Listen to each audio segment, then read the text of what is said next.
السلام عليكم ورحمة الله وبركاته. الحمد لله وكفى والصلاة والسلام على محمد المصطفى وعلى آله وصحبه وبعد. ബഹുമാനമുള്ളവരെ, മദ്ഹബുകളെ കുറിച്ചാണ് കഴിഞ്ഞ ദർസിൽ നാം സംസാരിച്ചത്. അതിൽ ഇമാം അബു ഹനീഫ റഹിമഹുല്ലയുടെ മദ്ഹബിനെയും ഇമാം മാലിക്കിൻ്റെ മദ്ഹബിനെ കുറിച്ചും നാം പറഞ്ഞു. അതോടൊപ്പം തന്നെ ഇമാം അബു ഹനീഫ റഹിമഹുല്ലയെ അദ്ദേഹത്തിൻ്റെ വിഷയത്തിൽ വന്നിരിക്കുന്ന ചില ആരോപണങ്ങൾ, അദ്ദേഹത്തെ തക്ഫീർ നടത്തിയിരിക്കുന്ന ചില ഉലമാക്കളെ കുറിച്ചും അദ്ദേഹത്തെ തബ്ദീഅ നടത്തിയ ഉലമാക്കളെ കുറിച്ചുമൊക്കെ കഴിഞ്ഞ ദർസിൽ നാം സൂചിപ്പിച്ചിരുന്നു. അതിൻ്റെ കാരണങ്ങൾ എന്തൊക്കെയാണ് തുടങ്ങിയ കാര്യങ്ങളൊക്കെ അവസാനമായി ദർസിൽ നാം പറഞ്ഞിട്ടുണ്ട്. അതോടൊപ്പം തന്നെ ഹനഫി മദ്ഹബും മാലിക്കി മദ്ഹബും ഒക്കെ പറയുന്ന അവരുടെ ഉസൂലുകളിൽ പ്രധാനപ്പെട്ട കാര്യങ്ങൾ എന്തൊക്കെയാണ്, ഹനഫി മദ്ഹബിൻ്റെ ഉസൂലുകളിൽ മറ്റ് മദ്ഹബുകളിൽ നിന്ന് വ്യത്യസ്തമാകുന്ന കാര്യം എന്താണ്, അതേപോലെ മാലിക്കി മദ്ഹബിലും ബാക്കിയുള്ള മദ്ഹബുകളിൽ നിന്ന് അവർ വ്യത്യസ്തമാകുന്ന ഘടകം ഏതാണ് തുടങ്ങിയ കാര്യങ്ങളൊക്കെയാണ് കഴിഞ്ഞ ദർസിൽ നാം സൂചിപ്പിച്ചത്. ഇന്നത്തെ നമ്മുടെ ദർസിലെ വിഷയം എന്നുള്ളത് നമുക്ക് ബാക്കിയുള്ള രണ്ട് മദ്ഹബുകളെ കുറിച്ചാണ്. അതിലൊന്ന്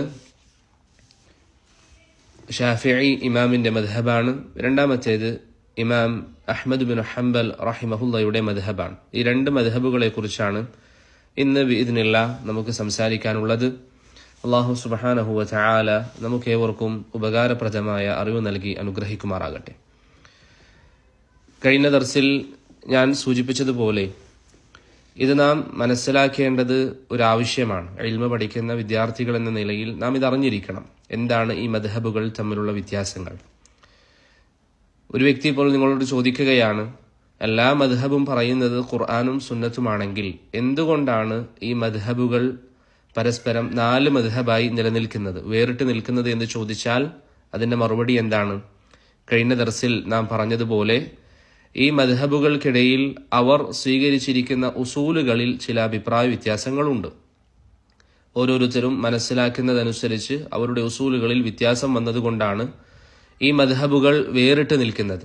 ഹനഫി മദ്ഹബ് വേറെ തന്നെയായി നിൽക്കുന്നു. മാലിക്കി മദ്ഹബും അതുപോലെ തന്നെ ഷാഫിഈ മദ്ഹബും ഹംബലി മദ്ഹബും ഒക്കെ വേറെ വേറെ മദ്ഹബായി നിലനിൽക്കാനുള്ള പ്രധാനപ്പെട്ട ഒരു കാരണം അതിൻ്റെ ഉസൂലുകളിൽ വ്യത്യാസമുള്ളത് കൊണ്ടാണ്. അതിൽ പ്രധാനപ്പെട്ട വ്യത്യാസങ്ങളാണ് കഴിഞ്ഞ ദർസുകളിൽ നാം സൂചിപ്പിച്ചത്. നാം പറഞ്ഞു, ഇമാം അബു ഹനീഫ റഹിമഹുല്ലയുടെ മദ്ഹബിൽ അവർ ഖിയാസ് ഉപയോഗിക്കുന്ന വിഷയത്തിൽ കുറച്ചധികം വിശാലത കാണിച്ചിരുന്നു. എന്നാൽ മാലിക്കി മദ്ഹബ് മറ്റു മദ്ഹബുകളിൽ നിന്ന് വ്യത്യസ്തമാകുന്ന ഒരു ഘടകം, മദീനക്കാരുടെ പ്രവർത്തനങ്ങൾ, ആദ്യ 3 നൂറ്റാണ്ടുകളിലെ മദീനക്കാരുടെ പ്രവർത്തനങ്ങൾ തെളിവായി ഇമാം മാലിക് റഹിമഹുല്ല സ്വീകരിച്ചിരുന്നു. ബാക്കിയുള്ള ഇമാമുമാർ ആ നിലയിൽ അത് സ്വീകരിച്ചിട്ടില്ല. അതുകൊണ്ടാണ് ഈ ഉസൂലുകളിൽ വ്യത്യാസമുള്ളത് കൊണ്ടാണ് ഈ മദ്ഹബുകൾ വേറെയായി നിലനിൽക്കാനുള്ള ഒരു പ്രധാന കാരണം. ഇതോടൊപ്പം ചില ആളുകൾക്ക് ഉണ്ടാകുന്ന ഒരു സംശയമാണ്, അതുകൂടി പറഞ്ഞ് ഇൻഷാ അള്ളാഹ് ഇന്നത്തെ ദർസിലേക്ക് നമുക്ക് പ്രവേശിക്കാം. ചില ആളുകൾക്ക് ഉണ്ടാകാറുള്ള സംശയമാണ്, പൊതുവെ അഹ്ലുസുന്നയുടെ ഉലമാക്കളെ കുറിച്ച് നാം നോക്കുമ്പോൾ ധാരാളം പണ്ഡിതന്മാരുടെ പേര് അതിൻ്റെ അവസാനത്തിൽ നമുക്ക് ഷാഫിഈ മദ്ഹബിൻ്റെ പണ്ഡിതൻ, ഉദാഹരണത്തിന് ഇബ്നു കസീർ, അദ്ദേഹം ഷാഫിഈയാണ്. ഇബ്നു അബ്ദുൽ ഹാദി, അദ്ദേഹം ഹംബലിയാണ്. ഇബ്നു റജബ്, അദ്ദേഹം ഹംബലിയാണ്. എന്നിങ്ങനെ പല ഉലമാക്കളുടെയും പേരിൻ്റെ അവസാനത്തിൽ, ഇപ്പോൾ ഉദാഹരണത്തിന് സൗദിയിലെ കുറച്ച് വർഷം മുമ്പ് ജീവിച്ച മുഹമ്മദ് ബിൻ അബ്ദുൽ വഹാബ് റഹിമഹുല്ല, അദ്ദേഹം ഹംബലിയാണ്. ഇങ്ങനെ പല ഉലമാക്കളുടെയും പേരുകളിൽ മദ്ഹബ് ചേർത്താറുണ്ട്, മദ്ഹബ് ചേർത്തി പറയാറുണ്ട്. എന്താണ് ഇവരിലേക്ക് മദ്ഹബ് ചേർത്തുന്നതിൻ്റെ ഉദ്ദേശം? ഈ പറയപ്പെട്ട ഉലമാക്കളിലേക്ക് മദ്ഹബ് ചേർത്തുന്നതിൻ്റെ ഉദ്ദേശം എന്താണ്? അത് ചില ആളുകൾക്ക് സംശയം ഉണ്ടാകാറുണ്ട്. നിങ്ങൾ മദ്ഹബിനെ അന്ധമായി പിൻപറ്റണ്ട എന്ന് പറയുന്നു, അങ്ങനെയാണെങ്കിൽ ഈ പണ്ഡിതന്മാരൊക്കെ മദ്ഹബ് പിൻപറ്റിയവരല്ലേ എന്ന് ചോദിക്കുന്ന ആളുകൾ. ഇബ്നു അബ്ദുൽ ബർ, അദ്ദേഹം മാലിക്കിയാണ്. അതേപോലെ ഷാഫിഈ മദ്ഹബിലെ ധാരാളം പണ്ഡിതന്മാർ, ഹനഫി മദ്ഹബിലെ ഉലമാക്കൾ, ഇമാം തഹാവി, അദ്ദേഹം ഹനഫിയാണ്. അതിനുള്ള മറുപടി എന്താണെന്നാൽ, നാം ഈ പറയുന്ന ഉസൂലുകൾ ശരിക്കും ശ്രദ്ധിക്കുക. നാം ഈ പറയുന്ന ഉസൂലുകൾ, ഈ ഉസൂലുകൾ അനുസരിച്ച് ഫിഖ്ഹ് പഠിച്ചു, അതിനനുസരിച്ചാണ് അവർ ഫിഖ്ഹിയായ വിഷയങ്ങൾ പഠിക്കാനുള്ള അടിസ്ഥാനമുണ്ടാക്കിയത് എന്ന കാരണത്താലാണ് ആ മദ്ഹബുകളിലേക്ക് അവരെ ചേർത്തി പറയുന്നത്. ഉദാഹരണത്തിന് ഇന്നത്തെ സൗദി അറേബ്യയിൽ പഠിക്കുന്ന ഒരു വിദ്യാർത്ഥിയെ സംബന്ധിച്ചിടത്തോളം, എല്ലായിടത്തും അങ്ങനെയല്ല, ചില സ്ഥലങ്ങളിലൊക്കെ ഹംബലി മദ്ഹബാണ് പ്രധാനമായും പഠിപ്പിക്കുക. ഹംബലി മദ്ഹബാണ് പ്രധാനമായും പഠിപ്പിക്കുക. ഇന്ന് പല സ്ഥാപനങ്ങളിലും അതിൽ മാറ്റം വന്നിട്ടുണ്ട്. മനസ്സിലാകാൻ വേണ്ടി പറയുന്നതാണ്. ഇന്ന് പല സ്ഥാപനങ്ങളിലും ഫിഖ്ഹ് താരതമ്യ പഠനമാണ് അവലംബിക്കുന്നത്. 4 മദ്ഹബുകളെ കുറിച്ചും പഠിപ്പിക്കും. ജാമിഅ ഇസ്ലാമിയയിലും മറ്റുമൊക്കെ 4 മദ്ഹബുകളെ കുറിച്ചും പഠിപ്പിക്കും. എന്നാൽ കുറച്ചു മുമ്പ് വരെ ഉണ്ടായിരുന്ന ഒരു അവസ്ഥ എന്താണെന്നാൽ ഹംബലി ഫിഖ്ഹാണ് ഇവിടെ പഠിപ്പിക്കുക. അപ്പോൾ ഒരു വിദ്യാർത്ഥി ഇവിടെ വന്ന് പഠിക്കുമ്പോൾ അവൻ പഠിക്കുന്നത് ഹംബലി ഫിഖ്ഹിന്റെ ഏതെങ്കിലും ഒരു കിതാബായിരിക്കും. ഹംബലി ഫിഖ്ഹിന്റെ ഉസൂൽ അനുസരിച്ച് എഴുതപ്പെട്ട ഹംബലി ഉലമാക്കൾ എഴുതിയിരിക്കുന്ന കിതാബായിരിക്കും അവൻ പഠിക്കുക. ഏതാണ് ഉസൂലുകൾ? ഞാൻ നേരത്തെ പറഞ്ഞിരിക്കുന്ന ഇപ്പം ഇമാം മാലിക്കിന്റെ ഉസൂൽ അനുസരിച്ച് പഠിക്കുക എന്ന് പറഞ്ഞാൽ ആ പഠിക്കുന്ന പഠിതാവിന്റെ വിഷയത്തിൽ എന്തുണ്ടാകും? മദീനക്കാരുടെ പ്രവർത്തനങ്ങൾ, ആദ്യത്തെ 3 നൂറ്റാണ്ടിലുള്ള മദീനക്കാരുടെ പ്രവർത്തനങ്ങൾ അനുസരിച്ച് ആ ഫിഖ്ഹിന്റെ കിതാബിൽ ഉണ്ടാവും. ഉദാഹരണത്തിന് ആദ്യത്തെ 3 നൂറ്റാണ്ടിൽ മദീനക്കാർ ചെയ്തിരിക്കുന്ന ഒരു പ്രവർത്തനം അത് തെളിവായിക്കൊണ്ട് മാലിക്കി മദ്ഹബിൽ ഉദ്ധരിക്കും. അപ്പോൾ അത് പഠിക്കുന്ന ഒരു വിദ്യാർത്ഥി ആ മദ്ഹബാണ് പഠിക്കുക. അതുപോലെ സൗദി അറേബ്യയിലടക്കം പല രാജ്യങ്ങളിലും ഹംബലി ഫിഖ്ഹ് അവലംബിച്ചുകൊണ്ട് പഠിപ്പിച്ചിരുന്നു. അപ്പോൾ അത് പഠിക്കുന്ന വിദ്യാർത്ഥി ഹംബലി ഫിഖ്ഹ് അനുസരിച്ചാണ്, അതിന്റെ ഉസൂലുകൾ അനുസരിച്ചാണ് അവൻ പഠിക്കുക. അതാണ് ആ മദ്ഹബുകളിലേക്ക് ചേർത്തി പറയാനുള്ള കാരണം. അഥവാ അവർ ഫിഖ്ഹ് പഠിക്കാൻ ഈ മദ്ഹബിന്റെ ഉസൂലുകൾ സ്വീകരിച്ചു എന്നർത്ഥം. ഫിഖ്ഹ് പഠിക്കാൻ ഈ മദ്ഹബിന്റെ ഉസൂലുകൾ സ്വീകരിച്ചു എന്നർത്ഥം. അതല്ലാതെ അന്ധമായി തെളിവുകളെ തള്ളിക്കൊണ്ട് മദ്ഹബിന്റെ പിന്നാലെ പോകുന്നു എന്നല്ല അതുകൊണ്ടുള്ള ഉദ്ദേശം. ഇബ്നു കസീർ റഹിമഹുല്ലാ ഷാഫിഈയാണ് എന്ന് പറഞ്ഞാൽ അദ്ദേഹം ഷാഫിഈ മദ്ഹബിന്റെ ഉസൂലുകൾ അനുസരിച്ചാണ് അദ്ദേഹം വളർന്നത്. അതാണ് അദ്ദേഹത്തിന്റെ അടിസ്ഥാനം. അതുപോലെ തന്നെ ഇബ്നു അബ്ദുൽ ഹാദി, അതുപോലെ ഇമാം തഹാവിയെ കുറിച്ച് അദ്ദേഹം ഹനഫിയാണെന്ന് പറഞ്ഞാൽ ഹനഫി മദ്ഹബിന്റെ ഉസൂലുകളാണ് അദ്ദേഹം അടിസ്ഥാനമായി പഠിച്ചത്. അതനുസരിച്ചാണ് അദ്ദേഹം ഫിഖ്ഹ് പറയാറുള്ളത്. പക്ഷേ തെളിവ് അദ്ദേഹത്തിന് ബോധ്യപ്പെട്ട് കഴിഞ്ഞാൽ അവിടെ മദ്ഹബ് മാറ്റി തെളിവ് സ്വീകരിക്കും.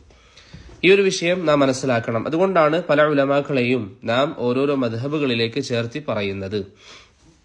തയ്യിബ്, അത് കഴിഞ്ഞാൽ ഇന്നത്തെ നമ്മുടെ വിഷയം, ദർസിന്റെ വിഷയമായ ഷാഫിഈ മദ്ഹബിനെ കുറിച്ചാണ്. മൂന്നാമത്തെ മദ്ഹബായ ഷാഫിഈ മദ്ഹബിനെ കുറിച്ചാണ് ഇനി നമുക്ക് പറയാനുള്ളത്. കഴിഞ്ഞ 2 ദർസുകളിൽ ഇമാം അബു ഹനീഫയുടെയും ഇമാം മാലിക് ഇബ്നു അനസിന്റെയും മദ്ഹബുകളെ കുറിച്ച് പറഞ്ഞു. അത് നിങ്ങൾ മനസ്സിലാക്കിയിട്ടുണ്ടാകും എന്ന് തന്നെയാണ് വിശ്വസിക്കുന്നത്. ആർക്കെങ്കിലും സംശയങ്ങൾ ഉണ്ട് എങ്കിൽ അവസാനം ചോദിക്കാം. അതോടൊപ്പം ഉണർത്താനുള്ളൊരു കാര്യം, ബിഇദ്നില്ലാഹ് ഞാൻ ഇന്നത്തെ ദർസ് കഴിഞ്ഞാൽ വരുന്ന 1-2 ആഴ്ചകളിലായി കഴിഞ്ഞ ദർസുകളൊക്കെ ഇൻഷാ അള്ളാഹ് നമ്മുടെ ഈ ചാനലിൽ അപ്ലോഡ് ചെയ്യും. അതോടൊപ്പം തന്നെ ഇതുവരെ നാം പഠിച്ചിരിക്കുന്ന കാര്യങ്ങളിൽ നിന്ന് പ്രധാനമായും നാം ശ്രദ്ധിക്കേണ്ട കാര്യങ്ങൾ അത് എത്രത്തോളം ഓരോരുത്തരും മനസ്സിലാക്കിയിട്ടുണ്ട് എന്നറിയാൻ ചില ചോദ്യങ്ങളും ഞാൻ ബിഇദ്നില്ലാഹ് ഒരു PDF ആയിട്ടോ മറ്റോ അതിൽ അപ്ലോഡ് ചെയ്യും. അപ്പോൾ ഓരോരുത്തരും അതൊന്ന് ഡൗൺലോഡ് ചെയ്ത് അതിൽ ഉത്തരം എഴുതി എനിക്ക് പേഴ്സണലായിട്ട് അയക്കുക. നമ്മൾ ഇതുവരെ പഠിച്ചിരിക്കുന്ന കാര്യങ്ങൾ, ഇപ്പോൾ ഉദാഹരണത്തിന് കാലഗ്രഹണപ്പെട്ടു പോയ മദ്ഹബുകളെ കുറിച്ച് ചില മദ്ഹബുകളുടെ പേരുകൾ നമ്മൾ പരാമർശിച്ചിരുന്നു. അത് ഏതൊക്കെയാണ് ആ മദ്ഹബുകൾ? അതേപോലെ മറ്റൊരു ചോദ്യം, ഒരു ഉദാഹരണം, ഇന്ന് നിലനിൽക്കുന്ന 4 മദ്ഹബുകൾ നിലനിൽക്കാനുള്ള പ്രധാനപ്പെട്ട കാരണങ്ങൾ എന്തൊക്കെയാണ്? അങ്ങനെയുള്ള ചില ചോദ്യങ്ങൾ പരിശുദ്ധ ഖുർആന്റെ ക്രോഡീകരണവുമായി ബന്ധപ്പെട്ട് നാം സംസാരിച്ചിരുന്നു. അങ്ങനെയുള്ള ചില ചോദ്യങ്ങൾ ബിഇദ്നില്ലാഹ് ഒരു PDF എഴുതിയിട്ട് ഞാൻ ഇൻഷാ അള്ളാഹ് ചാനലിൽ അപ്ലോഡ് ചെയ്യും. അതുപോലെ തന്നെ മദ്രസയിലും ഇൻഷാ അള്ളാഹ് ഞാൻ അയക്കാം. അത് എല്ലാവരും വായിക്കുകയും അതിന്റെ ഉത്തരം ഒരു നിശ്ചിത ദിവസം എടുത്ത് അതിന്റെ ഉത്തരം എഴുതിയിട്ട് അയക്കുക. ഇതാരുടെയും വിവരം അളക്കാനോ അല്ലെങ്കിൽ ആരാണ് മറ്റൊരാളേക്കാൾ കൂടുതൽ പഠിച്ചത് എന്നറിയാനോ ഒന്നുമല്ല, മറിച്ച് എല്ലാവരും വിഷയത്തിൽ ഒരു ഗൗരവം കാണിക്കാനും പഠിക്കുന്ന ഇൽമ് മുറാജഅ ചെയ്തു എന്നൊരു ഉറപ്പുണ്ടാകാനും വേണ്ടിയാണ് ഇങ്ങനെ ഒരു കാര്യം ചെയ്യാമെന്ന് തീരുമാനിച്ചത്. അതോടൊപ്പം ഒരു കാര്യം സൂചിപ്പിക്കാനുള്ളത്, നാം എത്ര തന്നെ ഇൽമിന്റെ മജാലിസുകളിൽ ഇരിക്കുന്നവരാണെങ്കിലും പഠിക്കുന്ന ഇൽമുകൾ മുറാജഅ ചെയ്യുന്നില്ല എങ്കിൽ, പഠിക്കുന്ന കാര്യങ്ങൾ മുറാജഅ ചെയ്യുന്നില്ല എങ്കിൽ അത് നിലനിൽക്കുകയില്ല. അതുകൊണ്ട് നിർബന്ധമായും നാം പഠിക്കുന്ന കാര്യങ്ങൾ മുറാജഅ ചെയ്യണം. എന്തൊക്കെയാണ് നാം പഠിക്കുന്നത്? എല്ലാ കാര്യങ്ങളും മുറാജഅ ചെയ്യണം. ഇത് ഇബാദത്താണ്. ഇൽമ പഠിക്കുക എന്നുള്ളത് ഇബാദത്താണ്, അംബിയാക്കളുടെ അനന്തരാവകാശമാണ്. നബി സല്ലല്ലാഹു അലൈഹി വസല്ലം തങ്ങൾ പറഞ്ഞതുപോലെ അംബിയാക്കൾ ഈ ഭൂമിയിൽ വിട്ടേച്ചു പോയത് ശർഈയായ വിജ്ഞാനമാണ്. ആ വിജ്ഞാനം പഠിക്കാൻ ഒരു സമയം നാം കണ്ടെത്തുക എന്ന് പറയുന്നത് വലിയ അമലാണ്.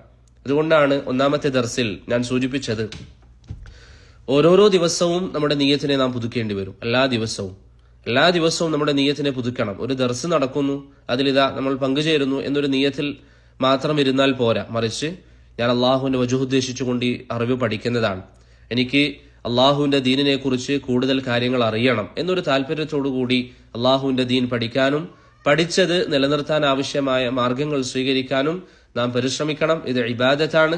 സുന്നത്ത് നിസ്കാരങ്ങളെക്കാളും അള്ളാഹുവിങ്കിൽ മഹത്വമുള്ളത് ഇൽമ പഠിക്കലാണ് എന്ന് ആധാറുകളിലും അതുപോലെ തന്നെ ചില ഹദീസുകളുടെ ആശയങ്ങളിലൊക്കെ നമുക്ക് മനസ്സിലാക്കാൻ സാധിക്കുന്നതാണ്. അതുകൊണ്ട് സഹോദരങ്ങളെ, ആ വിഷയത്തിൽ ഒരു കുറവ് വരുത്താൻ പാടില്ല.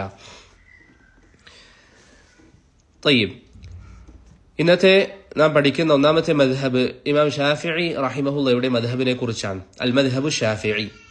കേരളക്കാരായ നമ്മെ സംബന്ധിച്ചിടത്തോളം ആ മദ്ഹബിനെ കുറിച്ച് അറിയുക എന്നുള്ളത് നല്ലതാണ്. കാരണം നമ്മുടെ നാട്ടിൽ ജനങ്ങളൊക്കെ പൊതുവിൽ സ്വീകരിച്ചു വരുന്ന, അല്ലെങ്കിൽ ബഹുഭൂരിപക്ഷം മുസ്ലിമീങ്ങളും സ്വീകരിച്ചു വരുന്ന മദ്ഹബ് ഷാഫിഈ ഇമാമിന്റെ മദ്ഹബാണ്. ഈ മദ്ഹബിന്റെ ഇമാം എല്ലാവർക്കും അറിയാവുന്നതുപോലെ തന്നെ ഇമാം അബു അബ്ദുല്ല മുഹമ്മദ് ബിൻ ഇദ്രീസ് അശ്ശാഫിഈ റഹിമഹുള്ളയാണ്. ഇമാം അബു അബ്ദുല്ല മുഹമ്മദ് ബിൻ ഇദ്രീസ് അശ്ശാഫിഈ റഹിമഹുള്ളയാണ്. അദ്ദേഹത്തിന്റെ ഒരു പ്രത്യേകത എന്താണെന്നാൽ അദ്ദേഹം റസൂലുള്ളാഹി സ്വല്ലല്ലാഹു അലൈഹി വസല്ലമ തങ്ങളുടെ കുടുംബമാണ്. ഇമാം ഷാഫിഈ റഹിമഹുല്ലാ റസൂലുള്ളാഹി സ്വല്ലല്ലാഹു അലൈഹി വസല്ലമ തങ്ങളുടെ കുടുംബമാണ്. പ്രവാചകന്റെ കുടുംബമായിരിക്കുക എന്ന് പറയുന്നത് ഒരു വ്യക്തിക്ക് ലഭിക്കുന്ന ഫضലാണ്. പ്രവാചകൻ സല്ലല്ലാഹു അലൈഹി വസല്ലമ തങ്ങളുടെ കുടുംബമായിരിക്കുക എന്ന് പറയുന്നത് ഒരു വ്യക്തിക്ക് അല്ലാഹു സുബ്ഹാനഹു വ തആല നൽകുന്ന ഫضലാണ്. ചില ആളുകളെങ്കിലും അതിനെക്കുറിച്ചൊരു ധാരണയില്ലാത്തവരുണ്ടായേക്കാം. സംസാരം കേൾക്കുന്ന ചില ആളുകളെങ്കിലും അതിനെക്കുറിച്ച് ഒരു ധാരണയില്ലാത്തവർ ആയേക്കാം. ചിലരൊക്കെ പറയുന്നത് കേൾക്കാറുണ്ട്, നബി കുടുംബമായിട്ട് എന്ത് കാര്യം എന്ന ഒരു സ്വരം ചില ആളുകളിൽ കേൾക്കാറുണ്ട്. അത് ശരിയല്ല.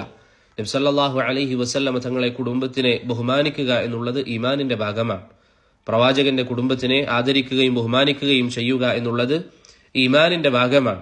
ഷെയ്ഖുൽ ഇസ്ലാം ഇബ്നു തൈമിയ്യ റഹിമഹുല്ലാ അദ്ദേഹത്തിന്റെ മജ്മൂഉൽ ഫതാവയിൽ പറയുന്നതായി കാണാം, തജിബു മുവാലാതുഹും വ മഹബ്ബതുഹും. അവരെ ഇഷ്ടപ്പെടുകയും അവരോട് ബന്ധം പുലർത്തുകയും ചെയ്യുക എന്നുള്ളത് നിർബന്ധമാണ്. നബി സല്ലല്ലാഹു അലൈഹി വസല്ലമ തങ്ങളുടെ കുടുംബത്തിനോട് ബന്ധം പുലർത്തലും അവരെ ഇഷ്ടപ്പെടലും നിർബന്ധമാണ് എന്ന് ഇബ്നു തൈമിയ്യ റഹിമഹുല്ലാ അദ്ദേഹത്തിന്റെ മജ്മൂഉൽ ഫതാവയിൽ പറയുന്നുണ്ട്. സമാനമായ ആശയം അദ്ദേഹം വാസിത്തിയയിലും സ്ഥാപിക്കുന്നതായി നമുക്ക് കാണാൻ സാധിക്കും. അബൂബക്കർ അസ്സിദ്ദീഖ് റളിയല്ലാഹു അൻഹു പറയുന്ന ഒരു വാക്ക് വളരെ പ്രസിദ്ധമാണ്. നിങ്ങളിൽ പലരും അത് കേട്ടിട്ടുണ്ടാകാം. അദ്ദേഹം പറയാറുണ്ട്, വല്ലദീ നഫ്സി ബിയദി, അല്ലാഹുവിൽ തന്നെയാണ് സത്യം, അല്ലാഹുവിൽ തന്നെയാണ് സത്യം, ലഖറാബതു റസൂലില്ലാഹി സ്വല്ലല്ലാഹു അലൈഹി വസല്ലമ അഹബ്ബു ഇലയ്യ അൻ അസില മിൻ ഖറാബതി. എന്റെ കുടുംബബന്ധം നിലനിർത്തുന്നതിനേക്കാളും നബി സല്ലല്ലാഹു അലൈഹി വസല്ലമ തങ്ങളുടെ കുടുംബബന്ധം നിലനിർത്തുന്നതാണ് എനിക്കിഷ്ടമെന്ന് അല്ലാഹുവിൽ സത്യം ചെയ്തുകൊണ്ട് മഹാനായ അബൂ ഹുറൈറ റളിയല്ലാഹു അൻഹു, അബൂബക്കർ സിദ്ദീഖ് റളിയല്ലാഹു അൻഹു പറയാറുള്ളതായി ഇമാം ബുഖാരി റഹിമഹുല്ലാ ഉദ്ധരിക്കുന്ന ഒരു അഥറിൽ നമുക്ക് കാണാൻ സാധിക്കും. ഹാഫിദ് ഇബ്നു ഹജർ അൽ അസ്ഖലാനി റഹിമഹുല്ലാ അദ്ദേഹത്തിന്റെ ഫത്ഹുൽ ബാരിയിൽ പ്രവാചക കുടുംബത്തോട് നാം സ്നേഹം വെച്ചു പുലർത്തേണ്ട വിഷയത്തെക്കുറിച്ച് സംസാരിക്കുമ്പോൾ അദ്ദേഹം പറഞ്ഞതായി കാണാം, ഇഹ്ഫദുല്ലാഹ ഫീഹിം, അള്ളാഹുവിന്റെ പ്രവാചകന്റെ കുടുംബത്തിന്റെ കാര്യത്തിൽ നിങ്ങൾ അള്ളാഹുവിനെ സൂക്ഷിക്കുക. വലാ തുഅ്ദൂഹും, അവരെ നിങ്ങൾ വേദനിപ്പിക്കാനും ദ്രോഹിക്കാനും പാടില്ല.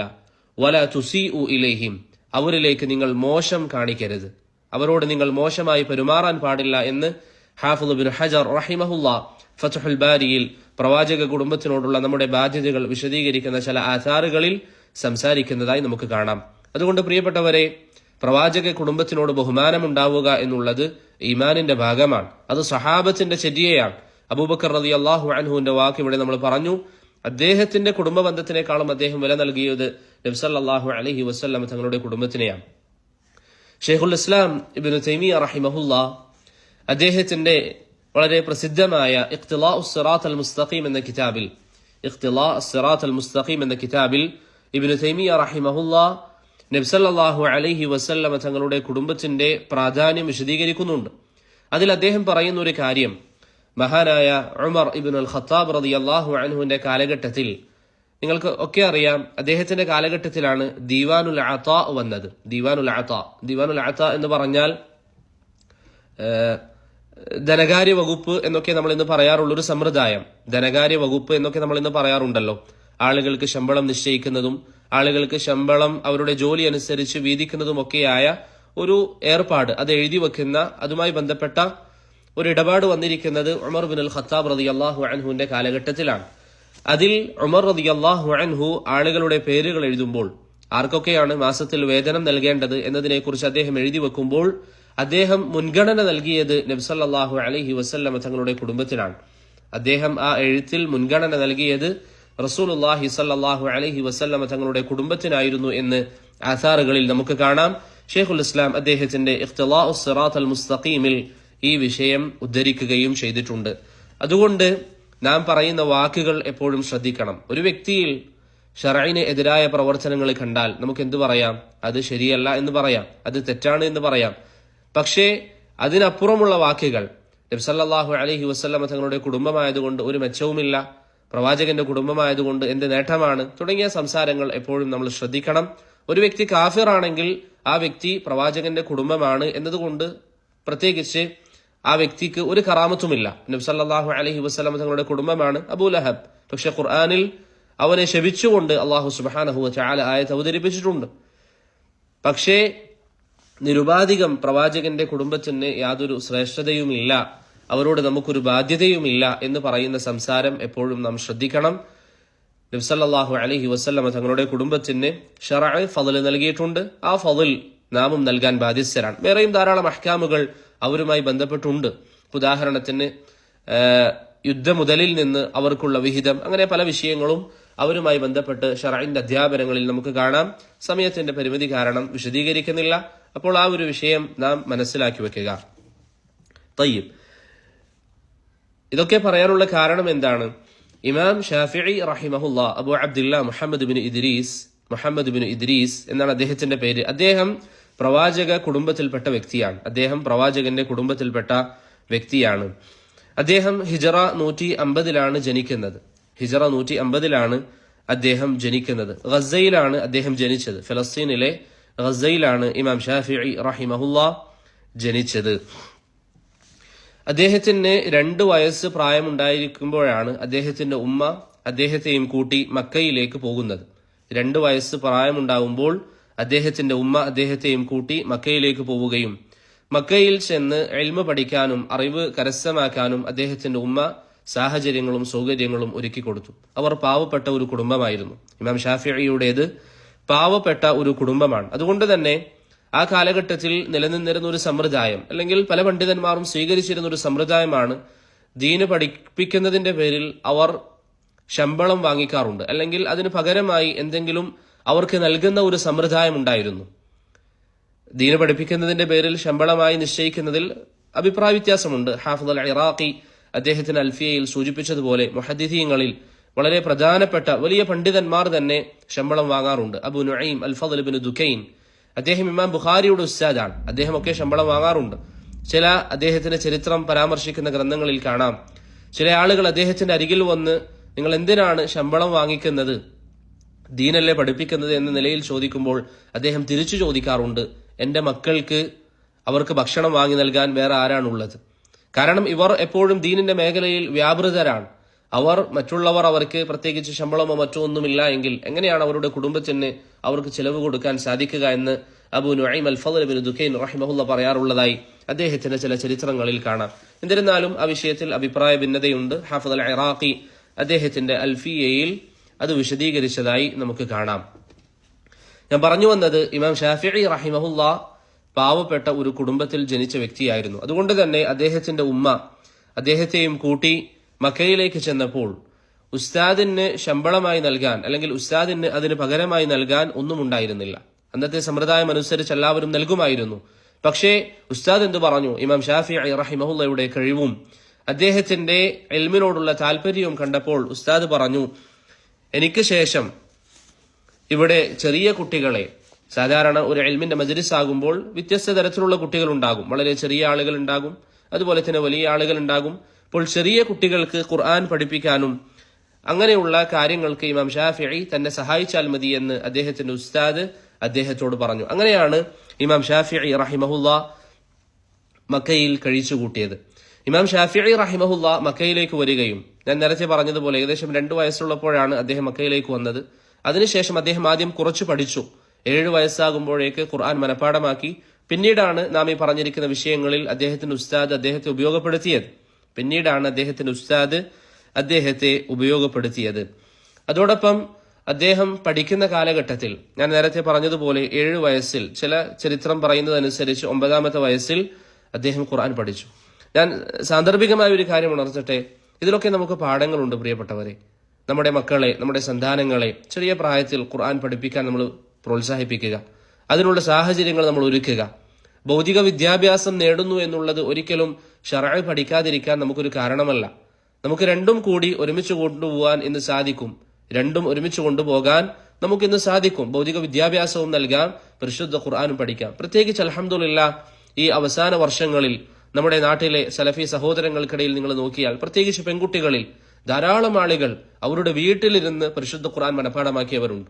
സലഫി സ്ത്രീകളിൽ എത്രയോ ആളുകൾ അവരുടെ വീട്ടിലിരുന്ന് പരിശുദ്ധ ഖുർആൻ മനഃപ്പാടമാക്കിയ ആളുകളുണ്ട്. ഇത് നമുക്ക് മനസ്സിലാക്കി തരുന്നത് എന്താണ്? ഖുർആൻ പഠിക്കുക എന്നുള്ളത് എളുപ്പമാണ്. അതുകൊണ്ട് നമ്മുടെ മക്കളുടെ വിഷയത്തിൽ നമുക്ക് ആ ഒരു ശ്രദ്ധയുണ്ടാകണം. അവരെ ഖുർആൻ പഠിപ്പിക്കാൻ നാം അതിനൊരു സമയം കണ്ടെത്തുക. നമുക്ക് വീട്ടിൽ ഒരു ഉസ്താദിനെ വിളിച്ചു വരുത്തി അവർക്ക് വിദ്യാഭ്യാസം അല്ലെങ്കിൽ ശർഈയായ ഇൽമ് നൽകാൻ സാധിക്കുമെങ്കിൽ അങ്ങനെ ചെയ്യുക. അതല്ലെങ്കിൽ നമുക്ക് എന്താണോ സാധിക്കുന്നത് അത് നിർബന്ധമായും നാം ചെയ്യണം. ഇമാം ഷാഫിഈയുടെ ഉമ്മ അദ്ദേഹത്തെ അന്ന് ഫലസ്തീനിൽ നിന്ന് മക്കയിലേക്ക് കൊണ്ടുപോയി പഠിപ്പിക്കാൻ വേണ്ടി നിർത്തിയതുകൊണ്ട് ഇന്ന് അദ്ദേഹത്തിന് ലഭിക്കുന്ന ഫضൽ എന്താണ് ഫضൽ? എപ്പോഴും ഇമാം ഷാഫിഈയെ ജനങ്ങൾ സ്മരിക്കുന്നു. അദ്ദേഹത്തിന്റെ പേര് കേൾക്കുമ്പോൾ അദ്ദേഹത്തിന് വേണ്ടി പ്രാർത്ഥിക്കുന്നു. അദ്ദേഹത്തിന്റെ ഇൽമ് ജനങ്ങൾ കൈകാര്യം ചെയ്യുന്നു. അത് ജനങ്ങൾ പഠിക്കുന്നു, മനസ്സിലാക്കുന്നു. ഇതിന്റെയൊക്കെ ഒരു വിഹിതം ഇമാം ഷാഫിഈക്ക് ലഭിക്കുന്നത് പോലെ തന്നെ അദ്ദേഹത്തിന് ഉമ്മാക്ക് ലഭിക്കും. കാരണം ഉമ്മയാണ് പഠനത്തിന്റെ കാരണക്കാരി. ഇതുപോലെ നാം മരണപ്പെട്ടാലും നമ്മുടെ സന്താനങ്ങൾ അള്ളാഹുവിന്റെ ദീന് പഠിച്ചവരാണെങ്കിൽ, അവർ ചെറിയൊരു കാര്യമാണെങ്കിലും അത് പഠിച്ച് പ്രചരിപ്പിച്ചവരാണെങ്കിൽ അതിന്റെ ഫലം നാം മരണപ്പെട്ട ശേഷവും നമുക്ക് ലഭിച്ചുകൊണ്ടേയിരിക്കും. നേരെ മറിച്ച് ഭൗതികമായ വിദ്യാഭ്യാസം മാത്രമാണ് നാം അവർക്ക് നൽകിയതെങ്കിൽ എന്താണ് അവരിൽ നിന്ന് നാം പ്രതീക്ഷിക്കുന്നത്? ഭൗതികമായ ജീവിതത്തിൽ ഒരു പക്ഷേ അവർ നമുക്ക് ഉപകരിച്ചേക്കാം. എന്നാൽ നമ്മൾ മരണപ്പെട്ട് കുറച്ച് വർഷങ്ങൾ കഴിഞ്ഞാൽ നമ്മെ അവർ ഓർക്കണമെന്നില്ല. നമുക്ക് വേണ്ടി അവരുടെ പ്രാർത്ഥനകളിൽ ഒരിടം നമുക്കുണ്ടായിരിക്കണമെന്നില്ല. അതുകൊണ്ട് ഈ വിഷയങ്ങളിലൊക്കെ അത്തരത്തിലുള്ള ഗുണപാഠങ്ങളും ഉൾക്കൊള്ളാൻ നാം തയ്യാറാവുക.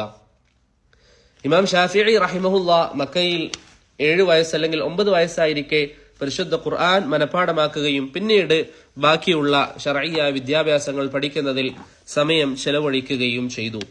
അദ്ദേഹത്തിന് ഞാൻ നേരത്തെ പറഞ്ഞതുപോലെ വല്ലാത്ത ദാരിദ്ര്യമുണ്ടായതിന്റെ പേരിൽ എഴുതാൻ പേപ്പറുകൾ പോലും ലഭിക്കാറില്ലായിരുന്നു. അന്ന് അവിടെ ഉണ്ടായിരുന്ന എഴുത്തുകളും മറ്റും പഠിപ്പിക്കുന്ന പാഠശാലകളുടെ അരികിൽ ആരെങ്കിലും ഒരു വശത്ത് എഴുതി ഒഴിവാക്കിയ പേപ്പറുകളോ മറ്റോ ഉണ്ടോ എന്ന് അന്വേഷിച്ച് ഇമാം ഷാഫിഈ റഹിമഹുല്ല പോകാറുള്ളതായി അദ്ദേഹത്തിന്റെ ചരിത്രങ്ങളിൽ നമുക്ക് കാണാം. അതേപോലെ ഇമാം ഷാഫിഈയുടെ വളരെ പ്രധാനപ്പെട്ട ഒരു പ്രത്യേകതയാണ്, ബാക്കിയുള്ള മദ്ഹബിന്റെ ഇമാമിയങ്ങളിൽ നിന്ന് ഇമാം ഷാഫിഈയെ വ്യത്യസ്തനാക്കുന്ന ഒരു പ്രത്യേകതയാണ് അദ്ദേഹത്തിന്റെ ഭാഷയിലുള്ള കഴിവ്. അറബി ഭാഷയിൽ വളരെയധികം കഴിവുള്ള വ്യക്തിയായിരുന്നു ഷാഫിഈ റഹിമഹുല്ല. അറബി ഭാഷയിൽ അങ്ങേയറ്റം പ്രാവീണ്യമുള്ള വ്യക്തിയാണ്. അദ്ദേഹത്തിന്റെ വിദ്യാർത്ഥിയായ റബീഅ് ഇബ്നു സുലൈമാൻ അൽ മുറാദി റഹിമഹുല്ല പറയുന്നത് പോലെ 20 വർഷത്തോളം അറബി ഭാഷ പഠിക്കാൻ അദ്ദേഹം മാറിയിരുന്നു. അറബികൾക്കിടയിൽ തന്നെ ഭാഷ കൊണ്ടറിയപ്പെട്ട ഹുദൈൽ എന്ന് പറയുന്ന ഗോത്രത്തിനരികിൽ അറബി ഭാഷ പഠിക്കാനായി അദ്ദേഹം ഏകദേശം 20 വർഷത്തോളം മാറിയിരുന്നു എന്ന് ഇമാം റബീഅ് ഇബ്നു സുലൈമാൻ അൽ മുറാദി റഹിമഹുല്ല പറയുന്നതായി നമുക്ക് കാണാം. അതുകൊണ്ട് ഭാഷയിൽ അദ്ദേഹത്തിന്റെ വാക്കുകൾ തെളിവായി പരിഗണിക്കാറുണ്ട്. അത് പ്രധാനപ്പെട്ട ഒരു വിഷയമാണ്.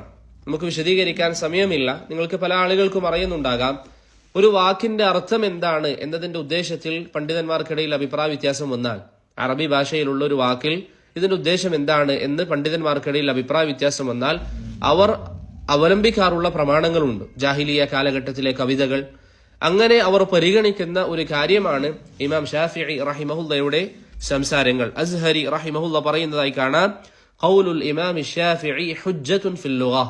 ഇമാം ഷാഫിഈയുടെ സംസാരം ഭാഷയിൽ തെളിവാണ്. ഇമാം ഷാഫിഈയുടെ സംസാരം ഭാഷയിൽ തെളിവാണ്. അപ്പോൾ നിങ്ങളോട് ആരെങ്കിലും ചോദിക്കുകയാണ് ഇമാം ഷാഫിഈയെ മറ്റുള്ളവരിൽ നിന്ന് വ്യത്യസ്തനാക്കുന്ന ഒരു കാര്യം എന്താണ്? അദ്ദേഹത്തിന്റെ വാക്കുകൾ ഭാഷയിൽ തെളിവാണ്. തയ്യിബ്, ഇതാണ് ഇമാം ഷാഫിഈ റഹിമഹുല്ലയെ കുറിച്ച് സൂചിപ്പിക്കാനുള്ള ചില വിഷയങ്ങൾ. ഇനി അദ്ദേഹത്തിന്റെ ഉസ്താദുമാരൊക്കെയാണ്? ഇമാം ഷാഫിഈ റഹിമഹുല്ലയുടെ പ്രധാനപ്പെട്ട ഉസ്താദുമാർ ഒന്ന് ഇമാം മാലിക് ഇബ്നു അനസ് ആണ്. ഇമാം മാലിക് ഇബ്നു അനസ് കഴിഞ്ഞ ദർസിൽ നാം പറഞ്ഞിരുന്നു അദ്ദേഹത്തിന്റെ മദ്ഹബിനെ കുറിച്ച്. നാം സൂചിപ്പിച്ചിരുന്നു. ഇമാം മാലിക് റഹിമഹുല്ലയുടെ വിദ്യാർത്ഥിയാണ് ഇമാം ഷാഫിഈ റഹിമഹുല്ല. ഇമാം മാലിക്കിന്റെ അരികിലേക്ക് പഠിക്കാൻ പോകാൻ ഇമാം ഷാഫിഈ തീരുമാനിക്കുകയും പോകുന്നതിന് മുമ്പ് ആദ്യം ചെയ്തത് എന്താണ്? ഇമാം മാലിക്കിന്റെ മുവത്ത പരിപൂർണമായി മനഃപാഠമാക്കി. അങ്ങനെ ഇമാം മാലിക്കിന്റെ അരികിൽ പഠിക്കാൻ വേണ്ടി ചെന്നപ്പോൾ ഇമാം മാലിക് റഹിമഹുല്ല അദ്ദേഹത്തിന്റെ കഴിവ് കണ്ടപ്പോൾ അദ്ദേഹത്തോട് പറഞ്ഞ വാക്കെന്താണ്? ഇത്തഖില്ലാഹ വജ്തനിബിൽ മആസി. നീ അല്ലാഹുവിനെ സൂക്ഷിക്കുകയും തിന്മകളിൽ നിന്ന് അകലം പാലിക്കുകയും ചെയ്യുക. ഫഇന്നഹു സയകൂനു ലക ശഅൻ. നിനക്ക് ഭാവിയിൽ അല്ലാഹു സുബ്ഹാനഹു വ തആല ഭൂമിയിൽ ഒരു വിലയുണ്ടാക്കുമെന്ന് ഇമാം മാലിക് റഹിമഹുല്ല ഇമാം ഷാഫിഈയെ കണ്ടയുടൻ പറഞ്ഞു എന്ന് ചരിത്രങ്ങളിൽ നമുക്ക് കാണാം. അപ്പോൾ ഇമാം മാലിക്കാണ് ഇമാം ഷാഫിഈയുടെ പ്രധാനപ്പെട്ട ഒരു അധ്യാപകൻ, ഇമാം മാലിക് ഇബ്നു അനസ് റഹിമഹുല്ല. അതുപോലെ തന്നെ ഇമാം ഷാഫിഈയുടെ വളരെ പ്രധാനപ്പെട്ട മറ്റൊരു അധ്യാപകനാണ് മുഹമ്മദ് ഇബ്നുൽ ഹസൻ അശ്ശൈബാനി. കഴിഞ്ഞ ദർസുകളിൽ പങ്കെടുത്തവർക്കറിയാം, ഇമാം അബു ഹനീഫയുടെ പ്രധാനപ്പെട്ട രണ്ട് വിദ്യാർത്ഥികൾ നമ്മൾ പറഞ്ഞു. ഒന്ന് അബു യൂസുഫാണ്, മറ്റൊന്ന് മുഹമ്മദ് ഇബ്നുൽ ഹസനാണ്. ആ മുഹമ്മദ് ഇബ്നുൽ ഹസനിന്റെ വിദ്യാർത്ഥിയാണ് ഇമാം ഷാഫിഈ റഹിമഹുല്ല. അവർ രണ്ടുപേരും പരസ്പരം ധാരാളമായി പുകഴ്ത്താറുണ്ട്. ഇതിൽ നാം മനസ്സിലാക്കേണ്ട ഒരു കാര്യം എന്താണ്? നമ്മൾ മുമ്പ് രണ്ട് മദ്രസകളെ കുറിച്ച് പറഞ്ഞു. ഒന്ന് മദ്രസത്തുർ റഈ, മറ്റൊന്ന് മദ്രസത്തുൽ ഹദീസ്. ഈ മദ്രസത്തുർ റഈയിൽ പെട്ടവരാണ് ഹനഫി മദ്ഹബിന്റെ ആളുകൾ, ഇമാം അബു ഹനീഫയും അബു യൂസുഫും മുഹമ്മദ് ഇബ്നുൽ ഹസനും ഒക്കെ. മദ്രസത്തുൽ ഹദീസിൽ പെട്ടവരായി നമ്മൾ അന്ന് പറഞ്ഞത് ആരെയാണ്? ഇമാം മാലിക്കിനെയും ഷാഫിഈയെയും ഒക്കെയാണ്. ഇമാം ഷാഫിഈയുടെ ഉസ്താദുമാരിൽ രണ്ട് മദ്രസയിൽപ്പെട്ടവരുമുണ്ട്. അതുകൊണ്ട് തന്നെ രണ്ട് മദ്രസകളെയും സംയോജിപ്പിച്ചു കൊണ്ടുപോകുന്ന ഒരു മദ്ഹബാണ് ഇമാം ഷാഫിഈ റഹിമഹുല്ലയുടെ മദ്ഹബിന്റെ ഒരു പ്രത്യേകത. എന്ന് പറഞ്ഞാൽ അദ്ദേഹം ഖിയാസിൽ വല്ലാതെ വിശാലത കാണിച്ചു എന്നല്ല, മറിച്ച് രണ്ട് മദ്ഹബിനെ കുറിച്ചും നല്ല ധാരണയുള്ള പണ്ഡിതനാണ് ഇമാം ഷാഫിഈ റഹിമഹുല്ല. രണ്ട് മദ്ഹബിനെ കുറിച്ചും നല്ല ധാരണയുള്ള വ്യക്തിയായിരുന്നു ഇമാം ഷാഫിഈ റഹിമഹുല്ല. കാരണം അദ്ദേഹം ഇമാം അബു ഹനീഫയുടെ അരികിൽ പഠിച്ച മുഹമ്മദ് ഇബ്നുൽ ഹസൻ അശ്ശൈബാനിയുടെ അരികിൽ വർഷങ്ങളോളം പഠിച്ചിട്ടുണ്ട്. അത് ഇമാം ഷാഫിഈയുടെ പ്രത്യേകതയാണ്. വേറെയും ധാരാളം ഉസ്താദുമാരുണ്ട്. ഞാൻ മുമ്പ് സൂചിപ്പിച്ചതുപോലെ നമുക്ക് പഠിക്കാൻ എളുപ്പത്തിനായി ഒന്ന് രണ്ട് ആളുകളെ മാത്രമാണ് ഈ ദർസിൽ നമ്മൾ പരാമർശിക്കാറുള്ളത്. അപ്പോൾ ഇമാം ഷാഫിഈയുടെ പ്രധാനപ്പെട്ട രണ്ട് ഉസ്താദുമാർ ആരൊക്കെയാണ്? ഒന്ന് മാലിക് ഇബ്നു അനസ്, രണ്ടാമത്തേത് മുഹമ്മദ് ഇബ്നുൽ ഹസൻ അശ്ശൈബാനി റഹിമഹുല്ല. അതുപോലെ തന്നെ വളരെ പ്രധാനപ്പെട്ട, പേര് ഒഴിവാക്കാൻ നമുക്ക് സാധിക്കാത്തൊരു പണ്ഡിതനാണ് സുഫിയാൻ ഇബ്നു ഉയൈന റഹിമഹുല്ല. അദ്ദേഹവും ഇമാം ഷാഫിഈയുടെ വളരെ പ്രധാനപ്പെട്ട ഒരു ഉസ്താദാണ്. സുഫിയാൻ ഇബ്നു ഉയൈനയുടെ അരികിൽ ആളുകൾ സംശയം ചോദിച്ചു വന്നാൽ അദ്ദേഹം ഇടയ്ക്കൊക്കെ പറയും, ഇദ്ദേഹത്തോട് ചോദിക്കൂ എന്ന് പറഞ്ഞ് ഇമാം ഷാഫിഈയോട് ചോദിക്കാൻ പറയാറുള്ളതായി നമുക്ക് ചരിത്രങ്ങളിൽ കാണാൻ സാധിക്കും. അപ്പോൾ ഇമാം ഷാഫിഈ റഹിമഹുല്ല, നമ്മൾ നേരത്തെ പറഞ്ഞു, അദ്ദേഹം ഫലസ്തീനിലാണ് ജനിച്ചത്. 2.5 വയസ്സായിരിക്കുമ്പോൾ അല്ലെങ്കിൽ 2 വയസ്സ് കഴിഞ്ഞപ്പോൾ അദ്ദേഹത്തെയും കൂട്ടി അദ്ദേഹത്തിന്റെ ഉമ്മ മക്കയിലേക്ക് വന്നു. അങ്ങനെ അറബികൾക്കിടയിൽ തന്നെ വളരെ പ്രസിദ്ധമായ ഹുദൈൽ എന്ന് പറയുന്ന ഗോത്രത്തിനരികിൽ 20 വർഷത്തോളം തങ്ങുകയും അറബി ഭാഷ അവരിൽ നിന്ന് നന്നായി പഠിക്കുകയും ചെയ്തു. പിന്നീട് മുഹമ്മദ് ഇബ്നുൽ ഹസൻ അശ്ശൈബാനി റഹിമഹുല്ലയുടെ അരികിലേക്ക് ഇറാഖിലാണ് മുഹമ്മദ് ഇബ്നുൽ ഹസൻ അശ്ശൈബാനി ഉണ്ടായത്. അദ്ദേഹത്തിന്റെ അരികിൽ ചെല്ലുകയും അദ്ദേഹത്തിൽ നിന്ന് നന്നായി പഠിക്കുകയും ചെയ്തു. അതിനുശേഷം ഇമാം ഷാഫിഈ റഹിമഹുല്ല മുഹമ്മദ് ഇബ്നുൽ ഹസൻ മരണപ്പെട്ടപ്പോൾ വീണ്ടും മക്കയിലേക്ക് വന്നു. ഈ സമയമാകുമ്പോഴേക്ക് ഇമാം ഷാഫിഈ നന്നായി പഠിച്ചിരുന്നു. അദ്ദേഹം വൈജ്ഞാനികമായി വളരെ വലിയ ഒരു നിലയിൽ ഇമാം ഷാഫിഈ റഹിമഹുല്ല എത്തിയിട്ടുണ്ട്. നമ്മൾ നേരത്തെ പറഞ്ഞിരിക്കുന്ന മദ്റസത്തുർ റഈയും മദ്റസത്തു അഹ്ലുൽ ഹദീസും അദ്ദേഹം നന്നായി മനസ്സിലാക്കിയ ശേഷമാണ് മക്കയിലേക്ക് പിന്നീട് വന്നത്. ഏതാനും സമയം മക്കയിൽ അദ്ദേഹം ചെലവഴിച്ചതിന് ശേഷം പിന്നീട് അദ്ദേഹം ബഗ്ദാദിലേക്ക് പോയി. പിന്നെ